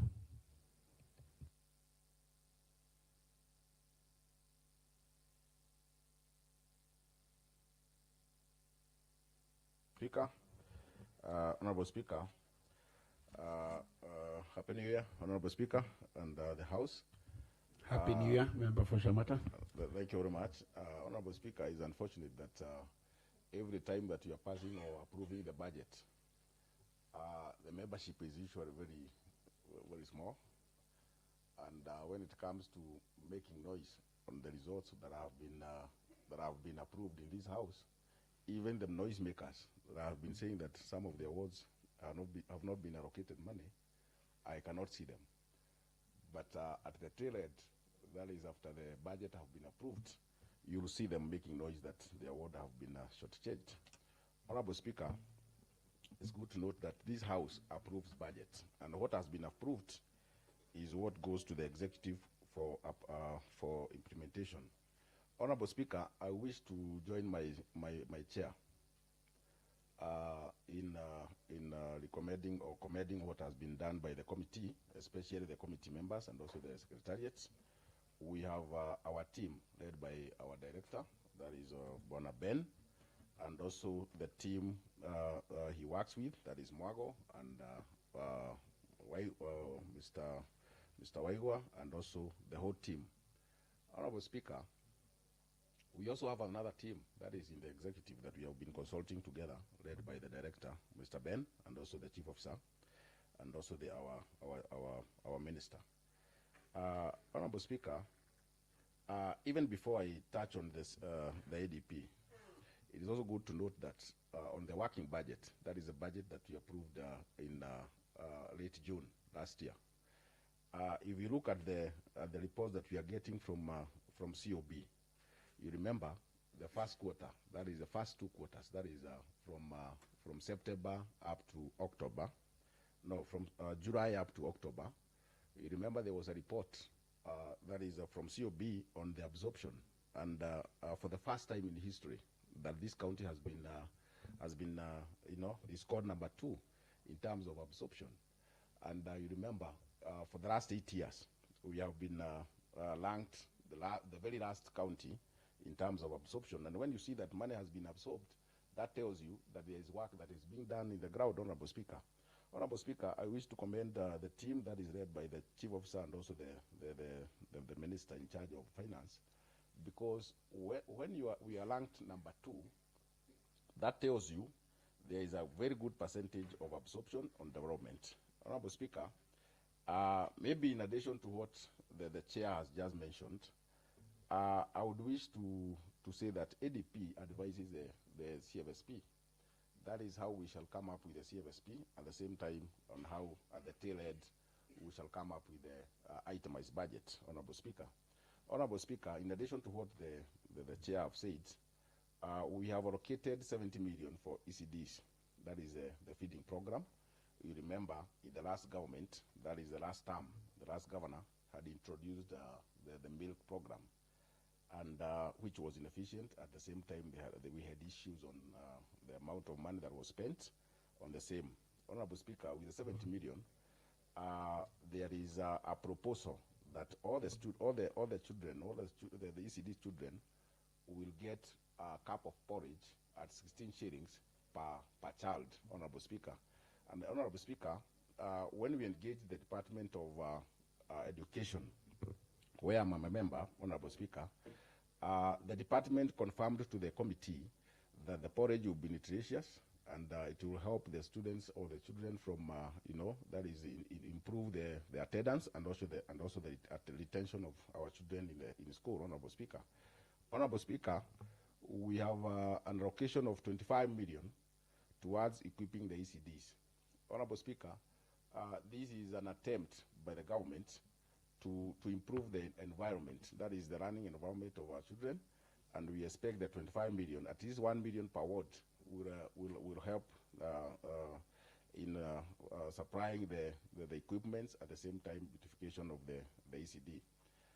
Honorable Speaker, in addition, we have allocated 167 million towards improvement of health infrastructure across the county. Honorable Speaker, for example, we have construction and equipping of a modern mortuary facility in Nyandarua sub-county with an allocation of 10 million. Honorable Speaker, I have said this earlier in this house that one of the very vast in terms of square kilometers, that is the constituency with the highest square kilometers, is Nyandarua. And if you look at the facility that we have been using, that is Nyahururu level 5 mortuary, and also JM. You look at the distance from, for instance, if I was to pick one of the points, that is 9-1. 9-1 is at the tail end, that is bordering Laikipia. If you are to move a body from 9-1 to JM, the cost of moving the body is almost 20,000, Honorable Speaker. And that means you're moving the body to the mortuary so that by you prepare for funeral, Honorable Speaker. That means by the end of the day, the family will have spent over 50,000, Honorable Speaker. So the move to allocate 10 million for construction of a mortuary at Nyandarua Health Center is a positive move towards helping our people, Honorable Speaker. And I had said even we need to move further and maybe improve our health centers so that at least those health centers that can accommodate a mortuary and also good facilities within the constituency would help, Honorable Speaker. Honorable Speaker, we have allocated money for completion of maternity block and construction of inpatient unit in Shamoka Health Center, that is in Olojorok, Manunga Health Center, Babu, and Jabini Health Center. Reconstruction of and upgrading of dispensary, that is, for example, Gadara Ward, among the renovations and upgrades of health facilities in the county, Honorable Speaker. Honorable Speaker, we have also allocated 41.6 million. That is for the motivation of our CHPs, and Honorable Chair have just mentioned. And in addition, we have given them 3.5 million for onboarding new CHP for the newly established community health centers. Honorable Speaker, we all agree that some of the areas were not covered in the first phase, and that is why the Department of Health have earmarked some areas that needs to be covered, and that is why we have allocated 3.5 million to cater for the same. And Honorable Speaker, when we talk of the 41.6 million for motivating these CHPs, we all agree that this CHP that we have, each member is covering at least 100 members of the public, Honorable Speaker. And if you look at an analysis that was done on what these people have been doing, Honorable Speaker, you realize that the work that they are doing is far much better. And if you compare what they are doing and the amount that they have been given, that is 5,000, whereby the contribution is 2,500 from the county government and 2,500 from the national government. I would say that these people, other than the amount that we are allocating for motivation, they still need for reviewing what is being paid to them, so that at least to measure up with the work they are doing, Honorable Speaker. Honorable Speaker, the 41 million, 4.6 for motivation for the CHP. Actually, even in the next budget, we need to increase this money, Honorable Speaker. Honorable Speaker, in addition to what the chair said, that is the 50 million that has been provided for casual laborers or engaging the young people. And you realize this around 2 million per ward. Honorable Speaker, this is just part of the county government effort to engage the young people. And you realize we have also allocated extra 7 million so that we can supply the young people with specialized equipment when they are doing the works, Honorable Speaker. Honorable Speaker, maybe part of the very last points, we have allocated 75.8 million. That is in the Department of Water, so that we can help in extension of water intakes, drilling, casing, and also construction of water towers, equipping with submersible pumps, and also solars, construction of masonry tanks, and distribution, that is reticulation. Maybe the last one, Honorable Speaker, we have also allocated 12.5 million. Which has been allocated for, that is certified seeds, that is also to 9.2 million to support farmers with certified seeds, but 12.5 million is for potatoes, Honorable Speaker. Honorable Speaker, we agree there are some areas that potatoes does not do very well, and we also have areas that other crops does well other than potatoes, Honorable Speaker. And that's why we have allocated 29.2 million. That is for certified seeds, depending on what the members want. We have also allocated money in the municipalities. And maybe, Honorable Speaker, I would request maybe those who are in charge of municipalities, if you look at what has happened in Olkarao municipality in the previous years, that is in the two governments, you realize that they have aligned themselves with what the World Bank would want. And I would request that the other two new municipalities to make sure that they align themselves with the regulation that have been provided by the World Bank, so that you can also get the funding. Because, Honorable Speaker, if you look at the money that we have allocated to the new municipalities, that is Engineer and also Maroina. For the three budgets, we have allocated almost 90 million per municipality, Honorable Speaker. So, in the same breath, we are expecting the returns on those municipalities, Honorable Speaker.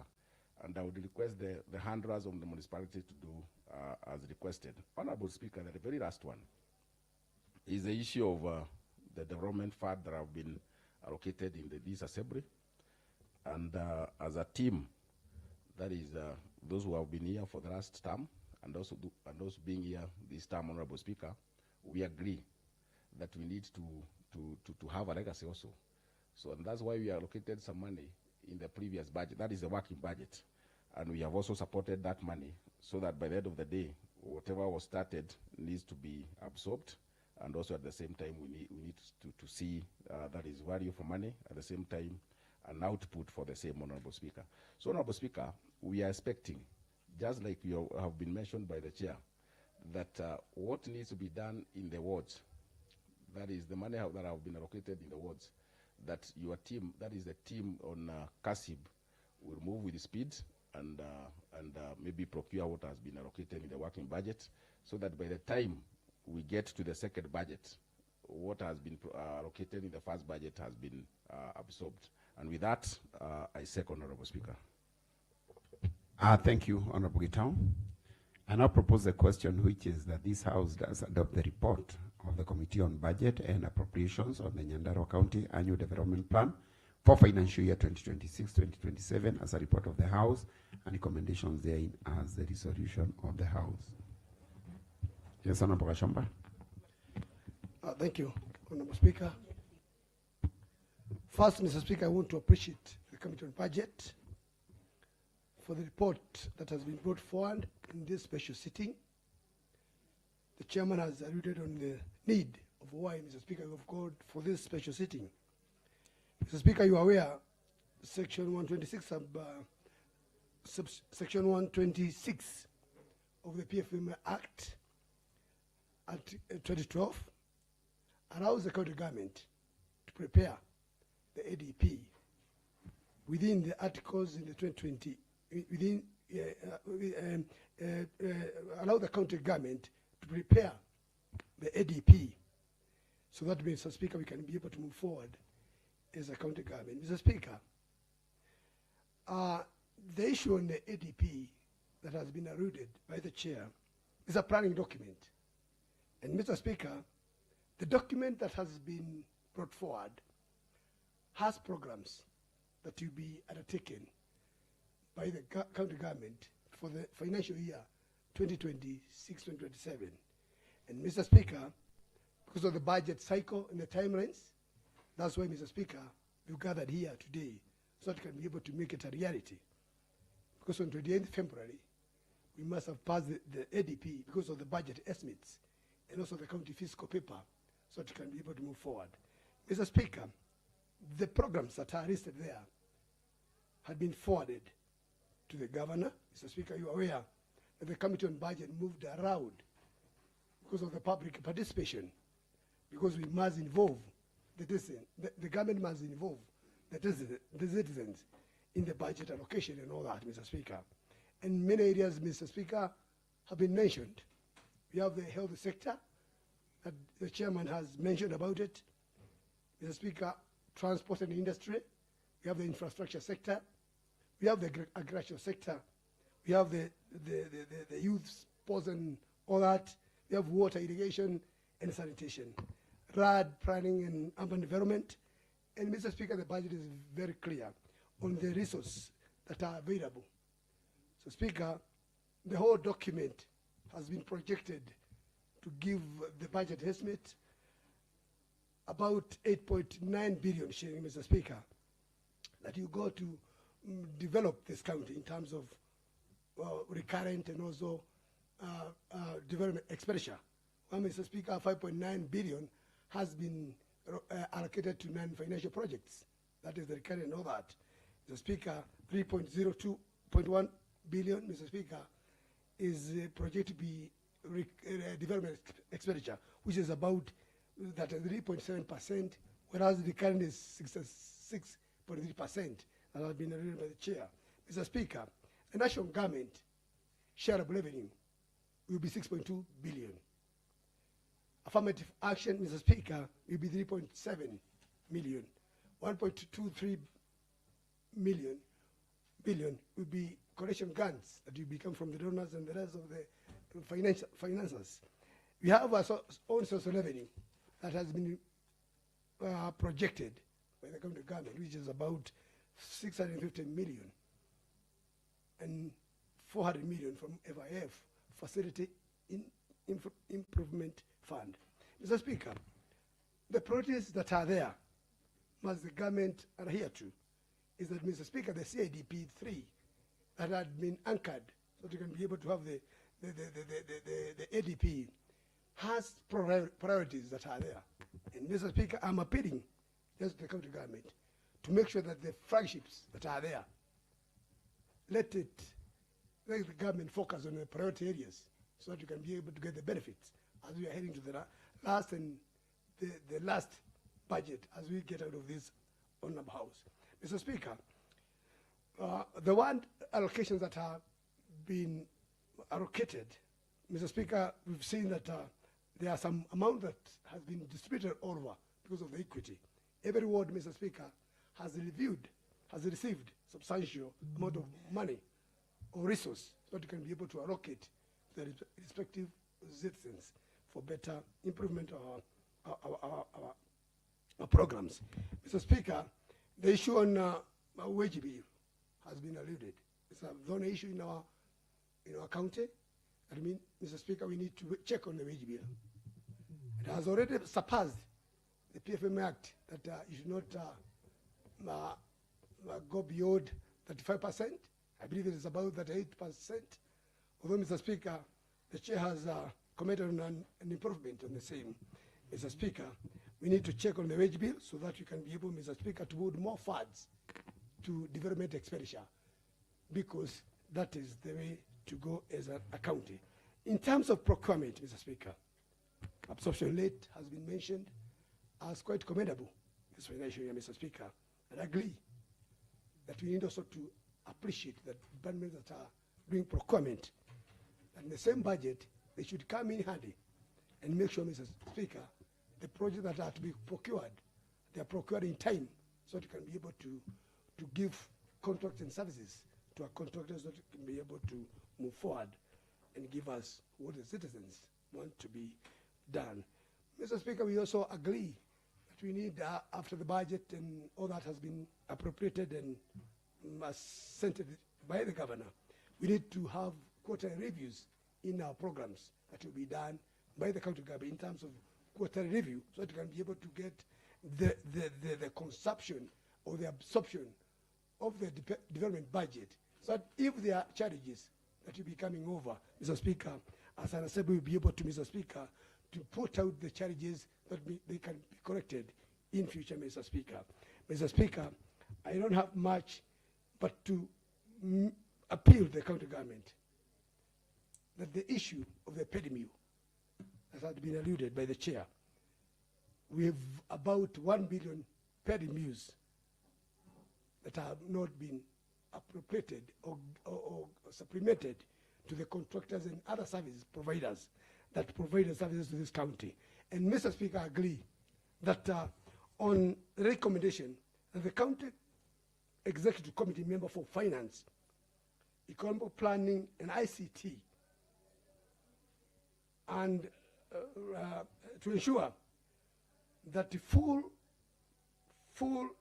implementation of the pending bills to be submitted together with the budget estimates, Mr. Speaker, should be given to the specific contractor, not a lump sum amount of money, because, Mr. Speaker, we need to have the person even as a company, not the whole amount of money that should be put in the budget. Mr. Speaker, we would wish that every person that has been worked for this county in terms of service provider and other services that have been done, Mr. Speaker, let us do the needful and make sure, Mr. Speaker, that those paid bills are paid on time, so that we can be able to benefit from what we have bring as a county and as a government. Thank you, Mr. Speaker. I also appreciate the Committee on Budget in the Assembly for making sure that the Assembly has the budget in development part so that we can be able to develop what we are intending to do as a CASIP for the future of this county. Thank you so much, Mr. Speaker, and I beg to support. Thank you, Honorable Shomba. We had Honorable Joyce.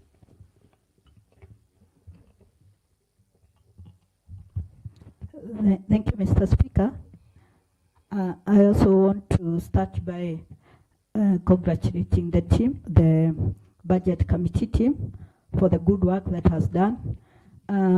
We all realize that allocation of resources, scarce resources, is a very hard work. So when we look at it and we are able to see that time has been taken to ensure that resources have been prioritized based on the need of the county, is very recommendable. And I just wanted to get a bit of clarification from the chair when he's responding on some of the rationale that was used. I noted what was submitted by the executive was especially on the pending bills, which has been a thorny issue in this county. They had a proposal of 256 million, but I see the committee has proposed 200. Maybe it would be good to know the rationale that was used, because I would really have even expected, based on the figures that have been running around on the pending bills, that amount should have really been enhanced. I also noted with concern maybe on some of the aspects that has been indicated here. We appreciate some of the projects like the 50 million for the county youth service. But I wondered also the rationale. When you check on the who we are calling the needy groups in the county, we are only proposing a partly 4.5 million for economic empowerment. I looked at it and I was like, do we even have the numbers of these needy groups that we are talking about? Because some of these resources, over the 3 years that we have even been doing this, and this is almost the 4th one, these resources have remained very limited, that has been allocated to some of these very needed people in this county.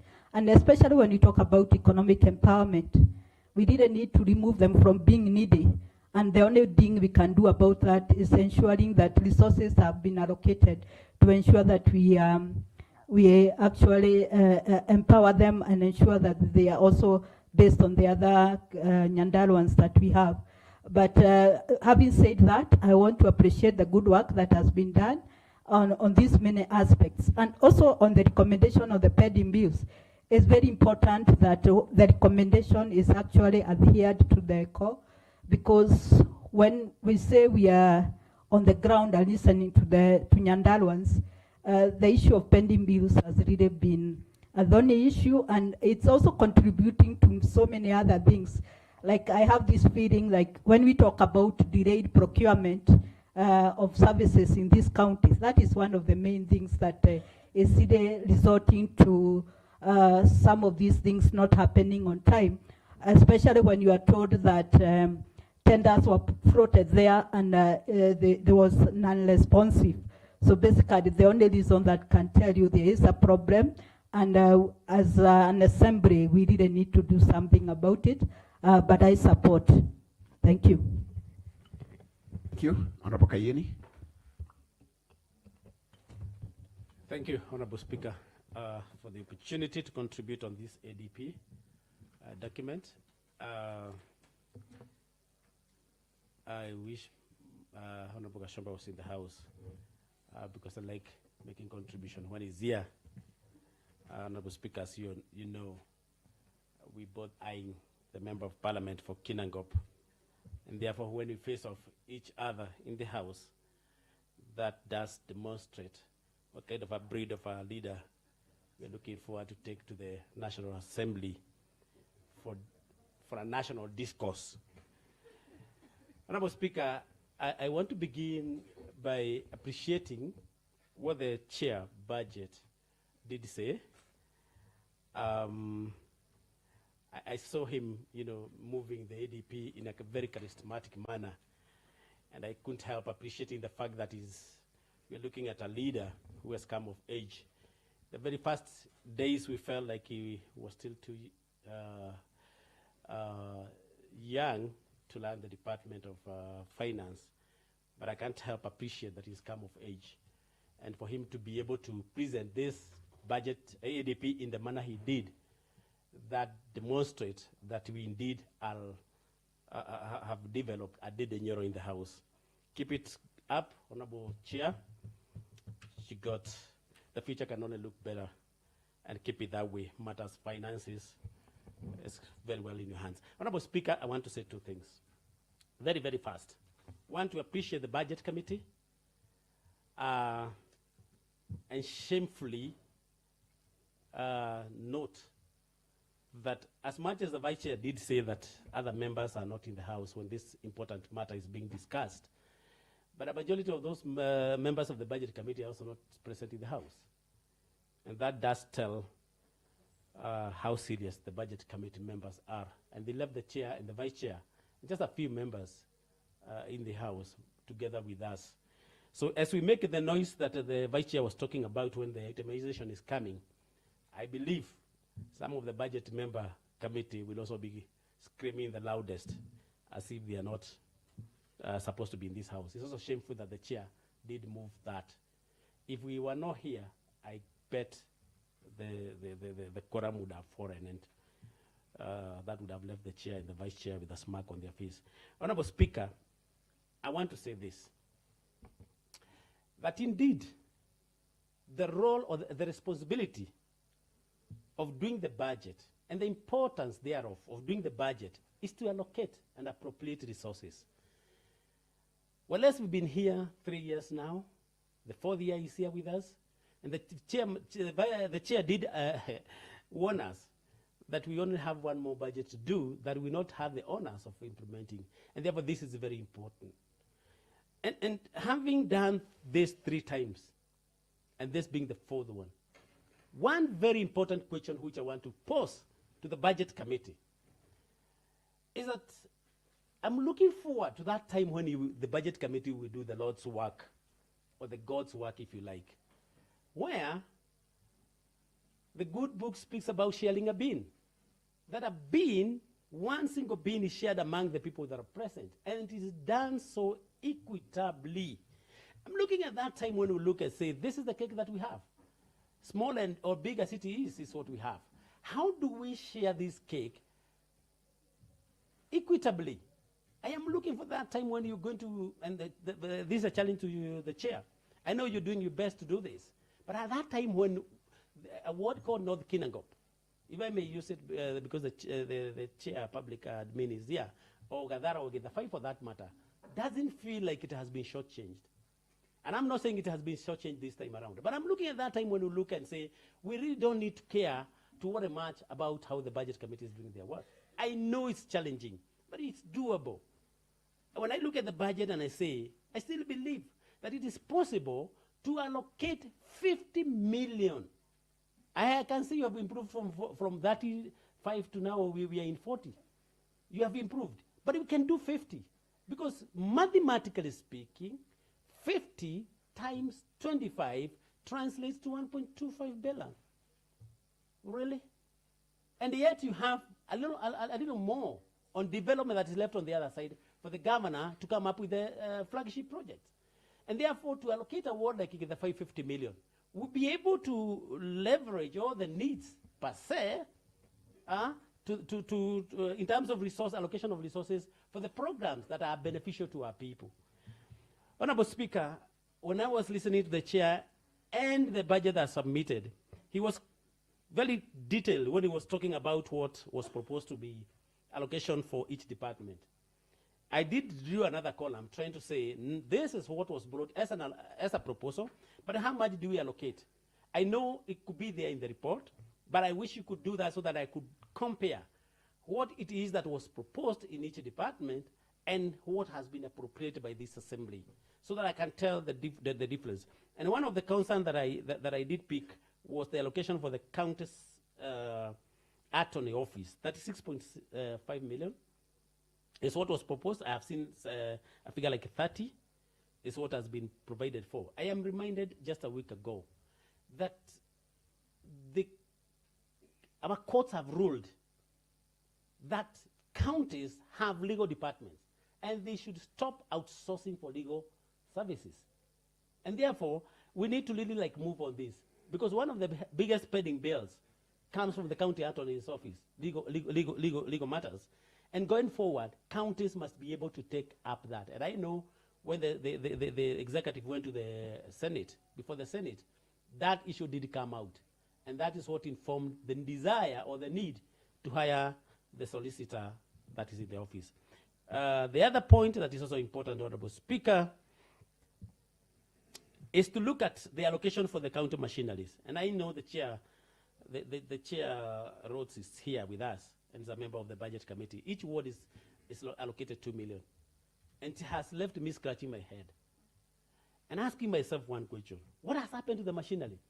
Is the machinery still operational? If we allocate 2 million, what does that really mean?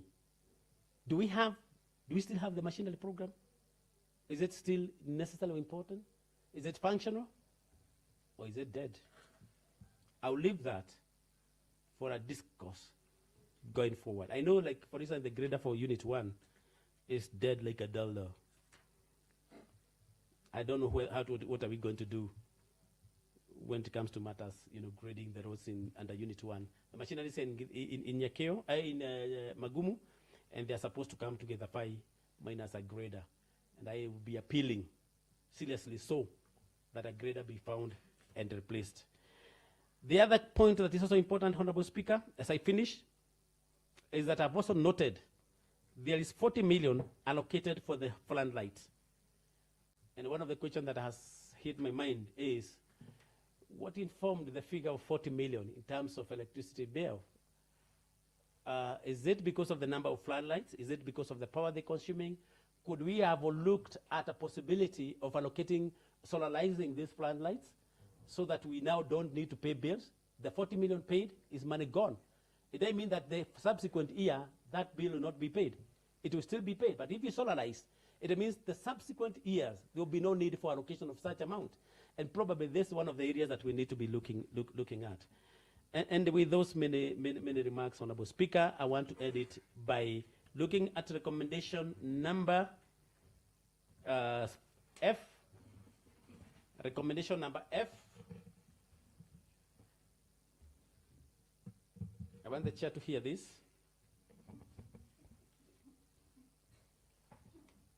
The recommendation number F is what you almost ended up with, that the County Executive Committee member for Finance, Economic Planning, ICT, and Revenue does ensure, and I'm underlining the word here, full itemization of pending bills allocation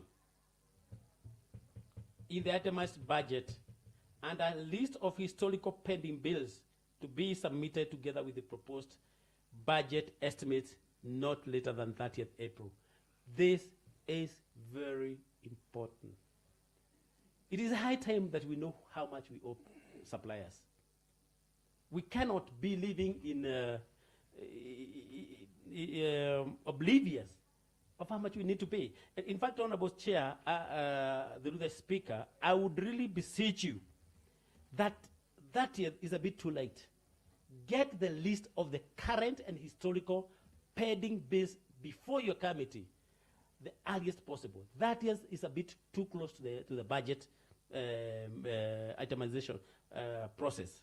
If you could have this, and let this budget pending bills allocation be itemized per ward. Let me get to know how much the FI owes suppliers. And I don't want a situation, because pending bills are generated, and they are generated in each ward. Let's get to know how much. identify all suppliers. Let's get to know how much does the ward called Kaibaga, where my majority leader comes from, all suppliers. Let's get, to know, so that this will tell us something, Honorable Chair. This will tell us something, because we cannot continue giving birth to pending bills. And when we give birth to pending bills, we don't care to clear them. I guess this is very important, that a list of pending bills, both historical and current, be provided to this Honorable House by the time we are resuming the assembly, and that we'll be able to get this. I could move a request for a statement so that it doesn't have to go to that yet, for the purpose of allocation of resources. With those many remarks, Honorable Speaker, I want to support this report and really urge that the Budget Committee become a serious committee. All the members become serious. If they are not, then it was said in one of the by the majority leader that the committee the assembly can allocate other members and they can delegate. And we are here with Honorable Kamwana, who is a finance guy, or a finance member. He's also a gentleman, and Honorable Muhide, and we could also fit very well in that committee if given the chance. I thank you and I support. Yes, we can have Honorable Kamwana. Thank you so much, Honorable Speaker. Honorable Speaker, allow me to say that I'm particularly very proud of the members of this assembly who come from my constituency, and Honorable Speaker, who are vying for the seat of becoming a member of Parliament for that great sub-county. As it had requested by Honorable Kayani that he wished Honorable Kashomba was here, maybe to hear the wisdom that he wanted to tell this Honorable House. Honorable Speaker, aware that we arrive, and everybody, whether in diaspora, is able to see what is happening here. But equally, Honorable Speaker, I want to say, I was here when Honorable Kashomba was saying something about the ADP, and equally he has the brains, and especially to do with matters with finance. And now we already leave it to the people of Kinangop to decide and see whoever will be able to read us. Honorable Speaker, I also want to tell these senior members that I also wanted to vie for this seat, but I decided that I allow them to carry on as I come in later on, God wishing. Honorable Speaker, I want to say that this is a very important document, but I have stood here to tell the fear that I have every time we have a plan for this county. Because as much as we prepare this document, by the end of the day, I feel that my word is always church-changed. When I look at the guiding principles as it has been deliberated or it has been highlighted by the committee, I'm happy to see that the last one, they have been able to say that they are going to advance word equity by ensuring that resource allocation and development is equitably distributed across all wards. With a lot of respect for the chair of this committee, this is a very strong sentiment or a principle that has been indicated in this document. But I don't know what happens, as I have said again, what happens as we go to the end of this document, where we have now the ADP, the CIDP, and finally where we allocate funds for various absorption. Honorable Speaker, I want to ask our chairman for the budget and appropriation whether it is possible, as I have already said, to have a space or to have a section where you can be able to apportion money for things like affirmative action, such that as much as we try to balance or to equitably distribute these resources, and it has not been happening since the devolution came, it is my sincere request that we can have a provision for monies to do what we can call equitable share or equalization fight kind of allocation, such that eventually when we can be able to see that certain wards have not been able to be covered with, for example, specific projects that are very critical, we can be able to get these monies from such allocations, and we be able to caution the imbalance that has been happening. Honorable Speaker, it is not fair to see that the word that I represent, I don't know what happens, let alone in the hours of the darkness, and I'm shortchanged, whereby I find that I only have 35 million to learn for a whole financial year, whereas another ward has over 90 million. This one is very unfair. I don't know what I can do. That is why I'm proposing that if in any case we can have monies set aside to have these equalization, we can have a second chance to come and request for more money to be allocated, either in subsequent supplementaries that may arise in the course of the financial year absorption, Honorable Speaker. Those were my concerns, and I want to echo the work that has been done, and more so this particular year, because we can see there is a lot of improvement, as it has been mentioned by other members, in areas of things like padding bill, in areas of infrastructure, in areas of trade development fund. We can hear or we can see it has been proposed or it has been allocated around 20 million that can kickstart some of these things that have been left behind, the Honorable Speaker. Thank you so much, and I support the document. Yes, we have 3 members. We can start with Honorable Mbogo. We come Sasha. We go to Catherine. Thank you, Mr. Speaker. And as the chair was bringing, thank you for the opportunity. When the chair was presenting, he was confusing and said this is the last ADP. We still have another ADP. But this is the last one that we are going to implement. I'll echo the words of the Vice Chair, which are very unfortunate, because in national dialogue, when people discuss budget cycles and money is being discussed, parliaments are always full. Budget making cycle is not a one-stop thing, it is a process. The budget of 2026-2027 starts as early as September of the preceding year. If you measure it in ADP, you will never get it in physical strategic paper, and itemization will be the worst.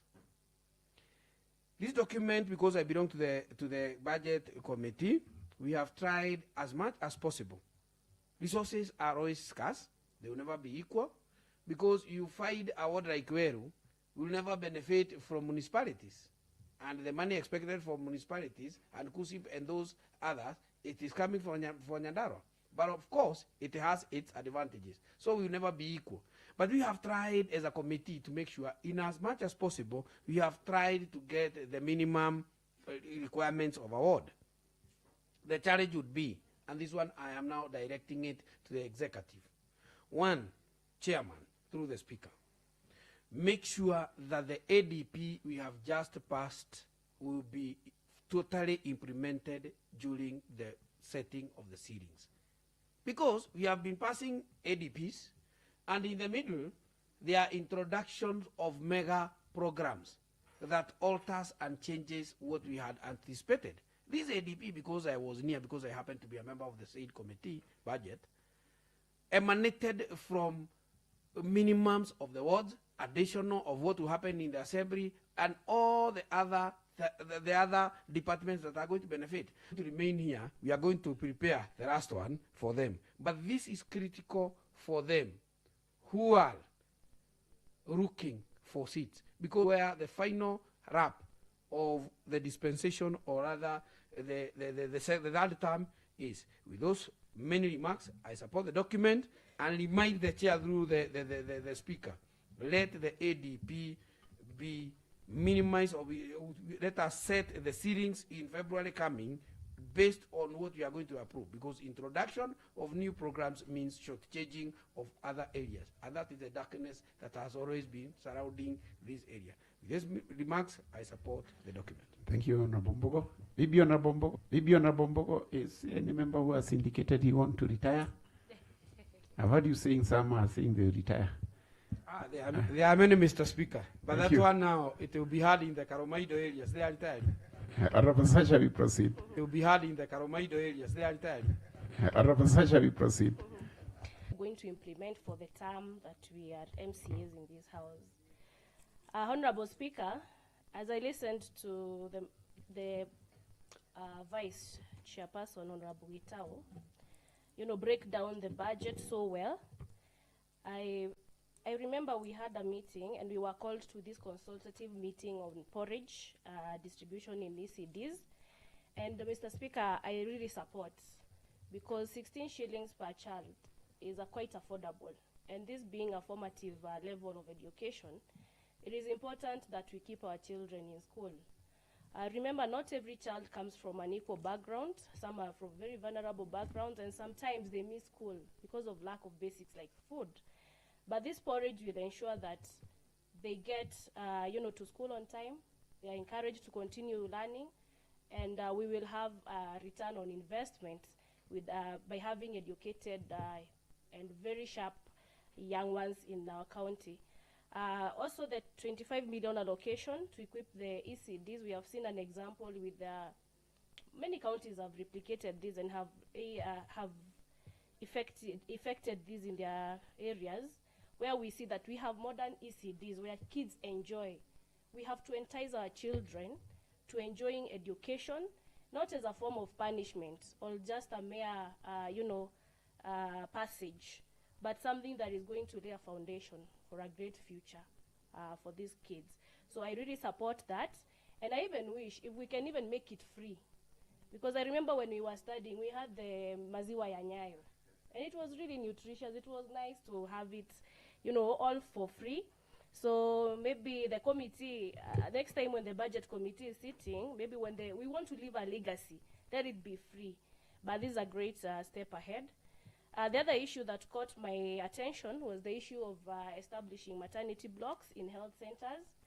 Honorable Speaker, this is quite important.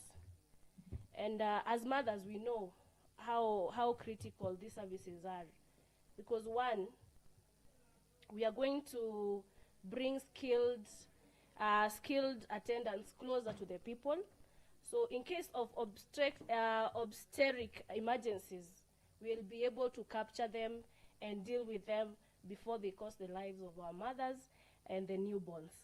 Also, we are going to have quality healthcare, dignified births, and privacy for these women, even in the most remote areas of Nyandarua. So that is very commendable, and also upgrading the health facilities.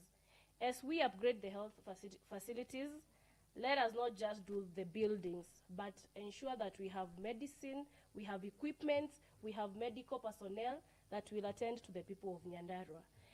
When it comes to the motivation amounts for the CHPs, that's quite motivating, because these are the first respondents to the primary healthcare that we access in our households, near our households. And so by motivating them, we are not going to just increase their capacity to work on our people or help our people, but we are going to also increase their financial capacity. And we know without financial muscles in this society, you cannot help if you cannot help yourself. So you have to be in capacity. You have to be, well placed to be able to extend a helping hand to the rest. So I would even recommend much more to be given, to be, allocated to them, because it will dignify them and give them the morale that is required to respond to our people. A ratio of 1 CHP to 100 people, really, it's quite a burden. And we need them, really. We need them in our mashinani areas. Also, on the issues of youth programs, I had the allocation is 2 million per ward. I totally support, but I still feel that is little, but it's a good start, because it's going to decrease or maybe reduce the unemployment rate. The statistics in Nyandarua, we are slightly above the normal rate of unemployedness. Average unemployment rates in the whole country, we are slightly above the statistics nationally.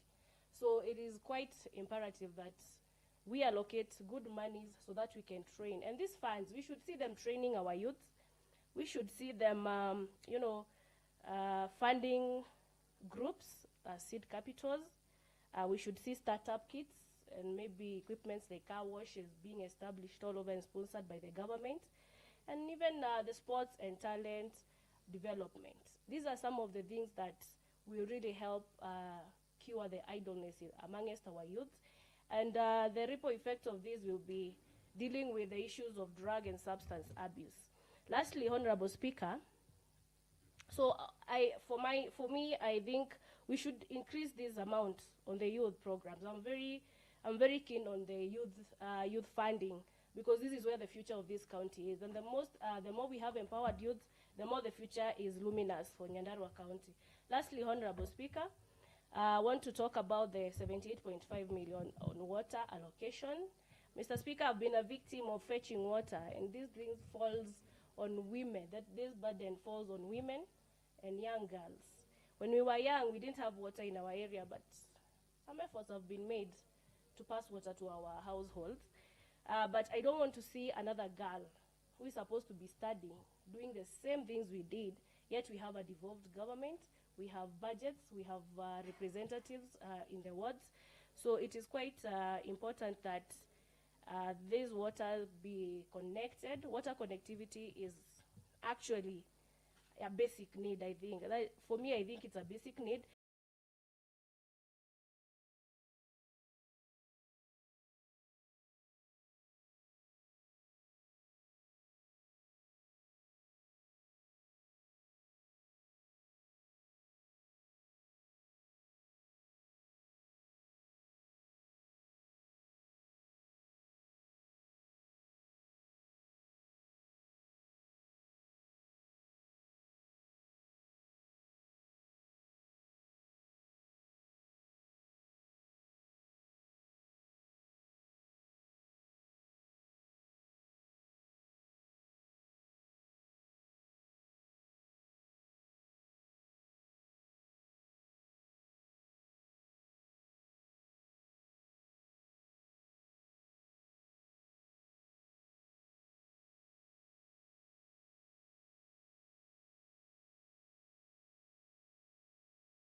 That report. Thank you. Thank you. Honorable Catherine.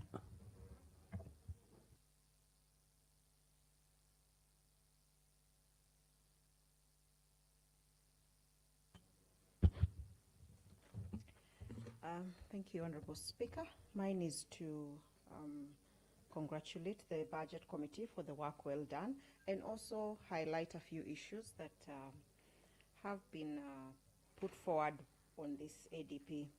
One, Honorable Speaker, is the increase in agriculture, especially in the potato tubers and in the AI program. My concern on this, Honorable Speaker, is when I see the kind of establishment, the kind of office establishment available in the executive. It has a lot of gaps, and especially on what are they called? The extension officers. As a member of the Public Service Committee, I have noted that the executive, even when hiring, are taking a more inverted pyramid style of hiring, where we have more directors and more officers, administrators at the very top. These are people who cannot go to the ground to kind of show the farmers how to farm. And then when we increase allocation, then it only means that some of these people are not being supervised and they cannot maximize on the food that they produce. Secondly is the allocation to purchase a reaper. I would have hoped that the committee would have allocated money to purchase choppers, because the AI program has an extra allocation of 37.5 million. And to support that kind of AI and the ongoing work that the government is doing, then I would have thought that they would want to support the feeding program for the dairy animals. So that was my concern, and I hope that it doesn't hamper the work that will be done. My other issue was on the roads department, and that is on the machinery unit.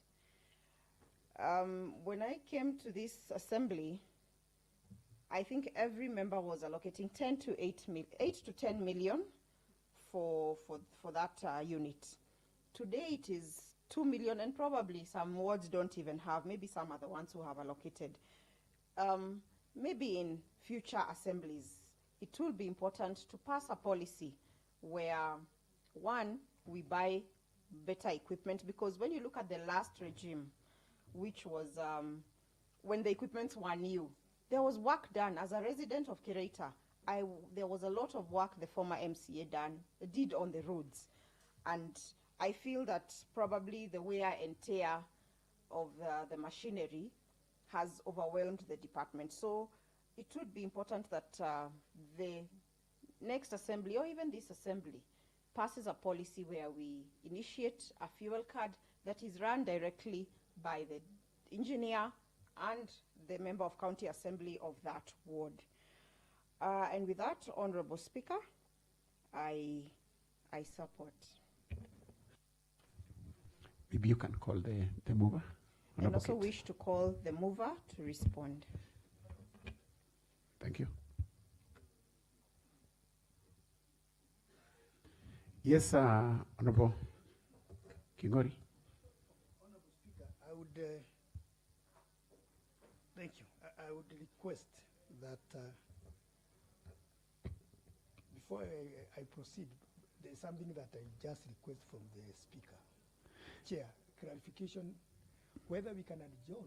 Maybe before we go to that route, let's the chair first of all respond. We'll be done with ADP. Okay, then you can come in. Contribute to the same, Honorable Speaker. Okay. I like to support this ADP report from the Budget Committee. However, Honorable Speaker, remember earlier, I'm begging your ears, Honorable Speaker. Yes, we proceed. You remember earlier, Honorable Speaker, you made a direction that I be incorporated in the Budget Committee while they were doing the report. I don't know what happened. However, Honorable Speaker, there is one observation that came from the County Public Service Board on issue pertaining to the job evaluation. Honorable Speaker, on December, the SRC released a circular on increment for civil servant at the national level. But for the counties, they have to do first the job evaluation. And when we were at Naivasha, Honorable Speaker, this submission was brought before the committee, and I have just looked at it in the report. It is not captured. Actually, Honorable Speaker, they just see the counties, then they report back to the SRC. If the money is not there, Honorable Speaker, they may not be able to do it. So I just seek that clarity from the chair. Then, Honorable Speaker, we move on. I beg to call the chair to respond. Thank you. Maybe chair, you can respond.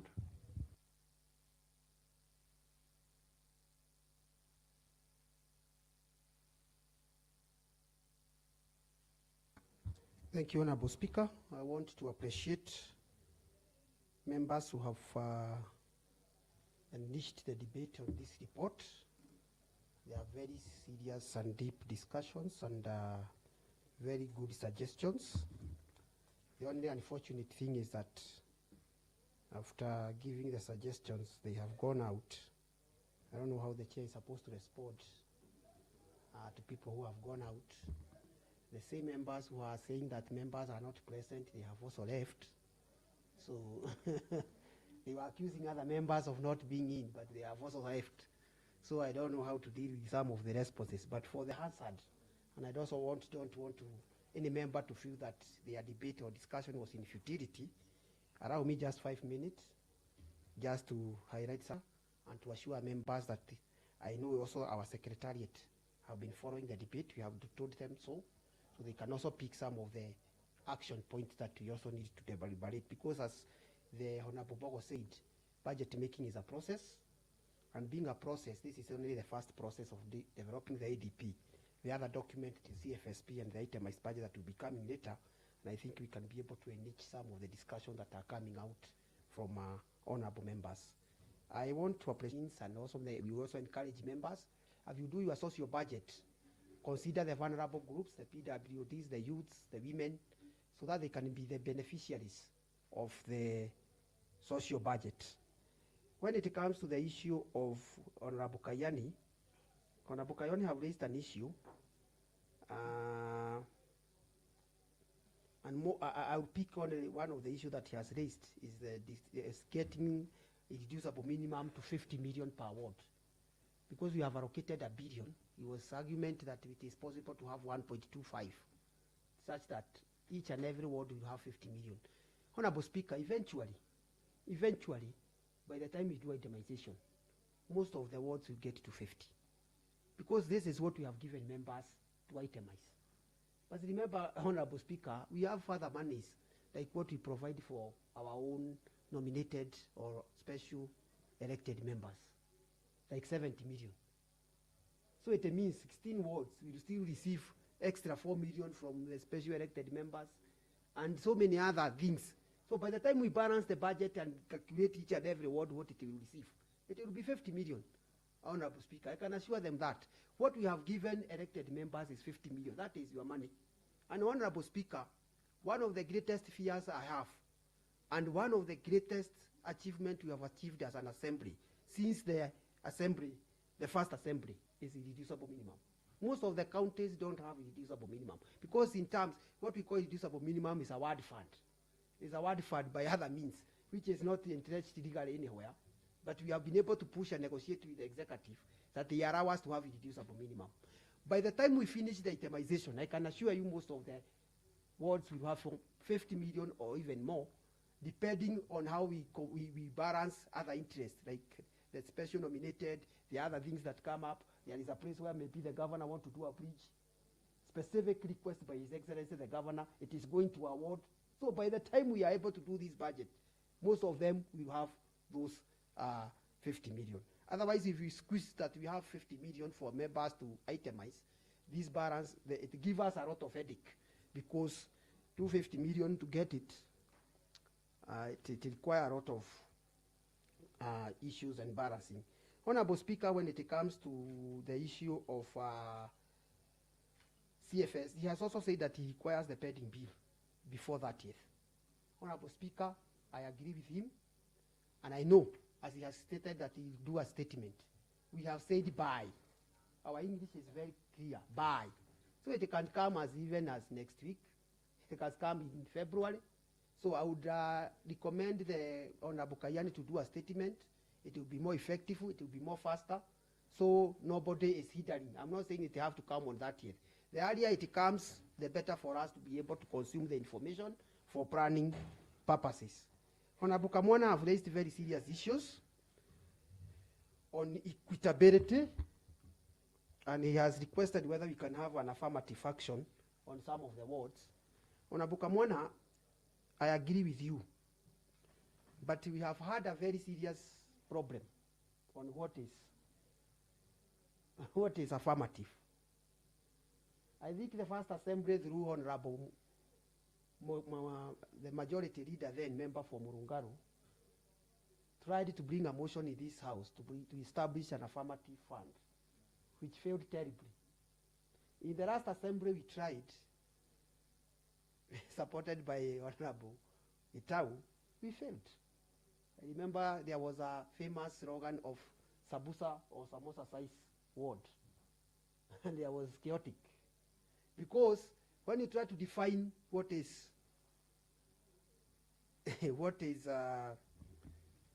there are people who raise that some of their wards are big, but those who are small, they are also saying they have high population. There are those who are saying they are generating more revenue than others. There are those who are saying their parts are dry in Nyandarua, while the others in Kinangop are saying their roads are bad because there is a lot of rain. So we have never defined what is this parameter we are going to use to indicate that a certain ward has been disadvantaged. I am not saying that we should remain like that. I will just encourage a progressive discussion. First of all, we come up with a law. We come up with a motion or a law that will be able to define how we can be able to establish this fund and who is going to benefit. If you look at the Senate, now that is when Nyandarua was added, there is a criteria on how they have been able to know this ward has been marginalized. So we need to come up with a law first. And that will allow the budget committee now to say, we are setting aside 200 million for these wards. And these are the parameters for you to be included in these 200 million. You have a high population like Engineer. It is an urban center that is coming up with certain needs. Or it is Wanjohi because it is expansive, 199 kilometers squared. But by now, it delivers for you to lobby through the executive to give you a bridge there or to do this. But also remember, we don't have, and it is bringing a lot of issues. So I would require Honorable Kamwana, because you also said, and I know you have that capacity, bring out the debate outside the budget. And then the law comes, is enacted in this house. The budget will adhere to some of those issues. The issue raised by Honorable Bogo knows, actually, Honorable Speaker, one of the greatest challenge for this house and the budget committee is the notoriety of the executive not to adhere with the documents that are passed by this assembly. Today we have done a lot of work. We have brought an ADP in this house. These members have agreed, we have passed it, we have adopted it. By the time they bring the CFSP, there is no correlation.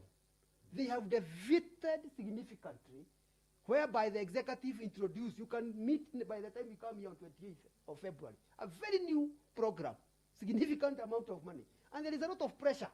No, we have realized, we have just come from Asraba.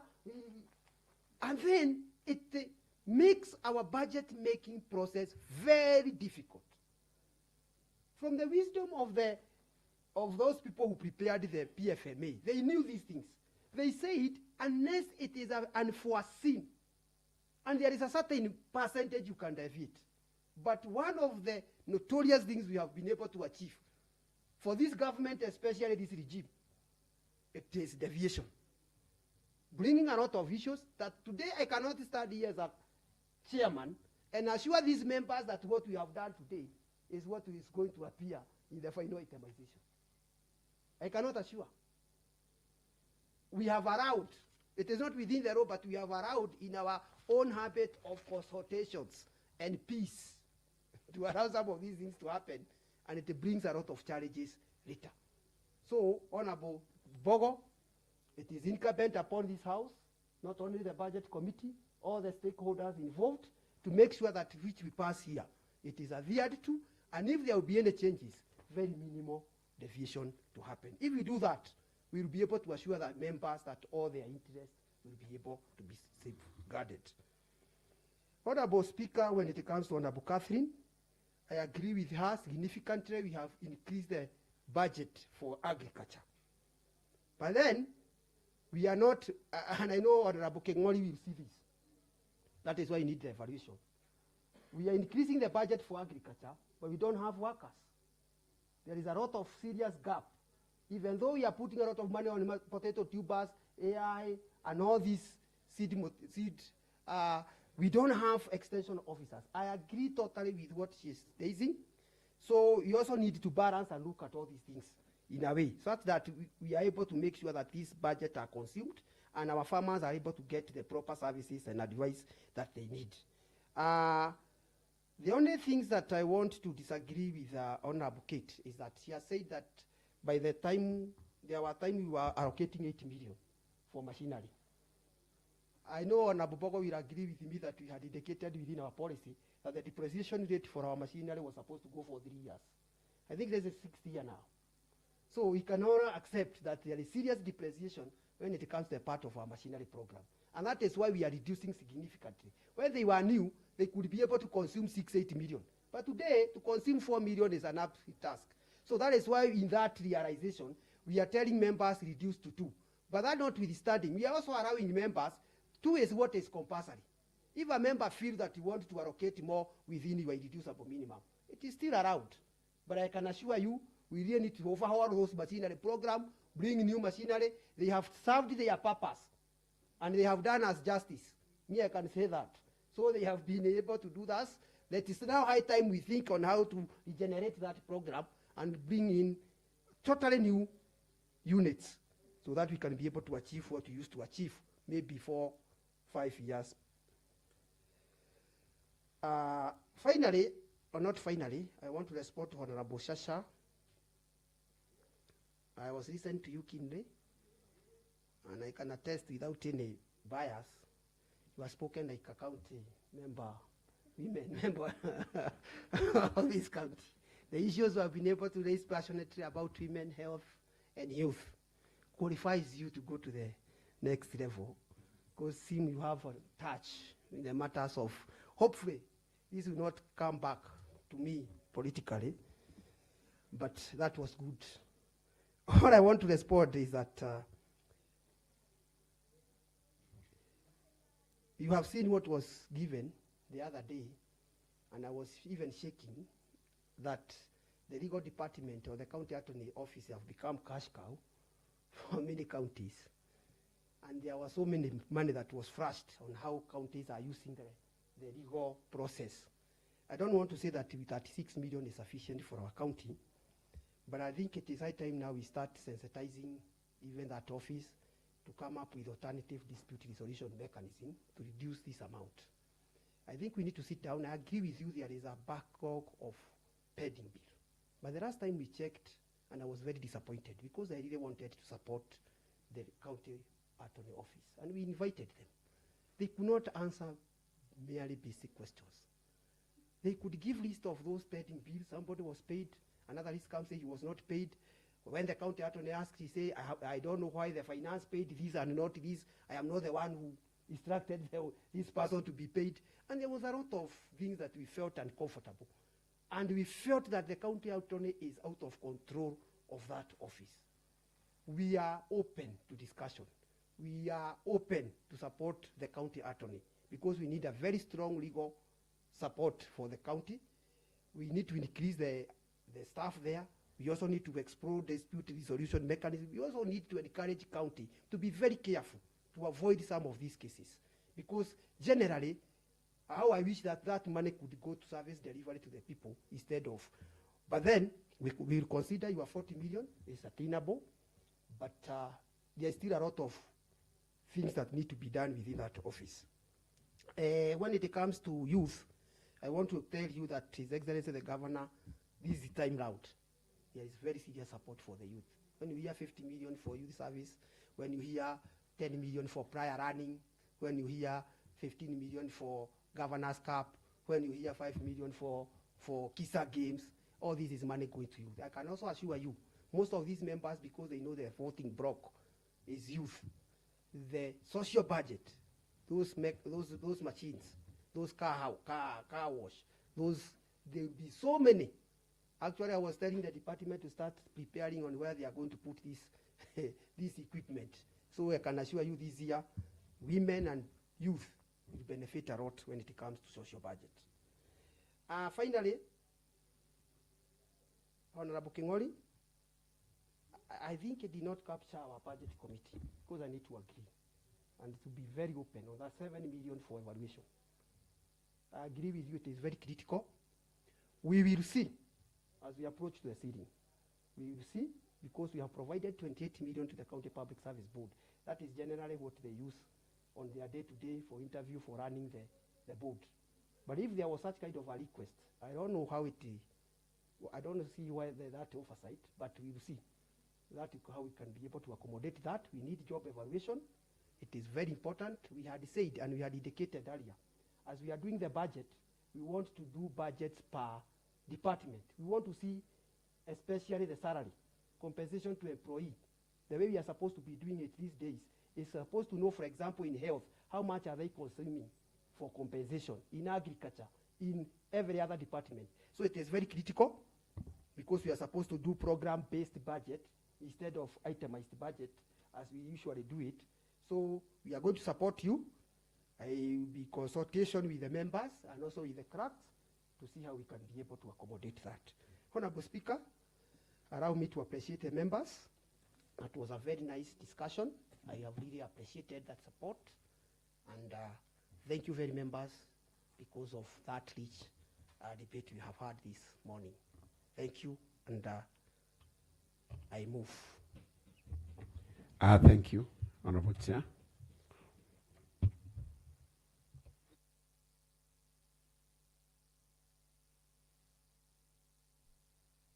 I now put the question. Honorable members, I now put the question, which is that this House does adopt the report of the Committee on the Budget and Appropriation of the Nyandarua County Annual Development Plan, Financial Year 2026-2027, as a report of the House and the recommendations therein as a resolution of the House. May those of a similar opinion say aye. May those of a contrary opinion say nay. The ayes have it. Honorable members, I further wish to give direction on the referral of the reports of the Auditor General, as I had earlier on said, in relation to review of my ruling earlier this morning. Honorable members, as earlier promised, I committed to give directions on the referral of the reports of the Auditor Generals to committee. Honorable members, I gave directions to the effect that the reports of the Auditor General be considered by the relevant sectoral committees and the reports emanating therefrom be considered by the Committee on Public Accounts and Investment Committee. This direction was informed by the need to expedite the consideration of the 24 reports within the 90 days constitutional timelines. It is important to note that failure to consider the reports within 90 days renders any consideration or actions nugatory. I have listened to the sentiments of the majority of the members of this House and the membership of the Committee of Public Accounts and Investment Committee, who have strongly posted that the relevant committees of public accounts and investment can beat the constitutional deadline for consideration of the 24 reports. Going by the sentiments of the members on the matter, there is a general understanding that it is an uphill task to consider the said reports within the timeline, but members are optimistic that the same can be considered conclusively to beat the constitutional timeline. Honorable members, just like Honorable Kongwe and Honorable Kayeni noted, I wish to give the Committee on Public Accounts and Investment and its members the benefit of doubt and refer all the reports of the Auditor General tabled by the Leader of the Majority to the Committee on Public Accounts and Investment for consideration within the stipulated constitutional timelines. For the purpose of conclusive consideration of the reports of the Committee on 2:30. Yes. So it's now 1:10. Yes. So we can do 1 hour 20 minutes. Yes. We'll be back here at 2:30. Thank you. Thank you. Having considered the request by the Leader of the Majority Party, factoring the business we are having as a government business, I adjourn, or rather I suspend the House for 1 hour 20 minutes and we'll be back here at 2:30.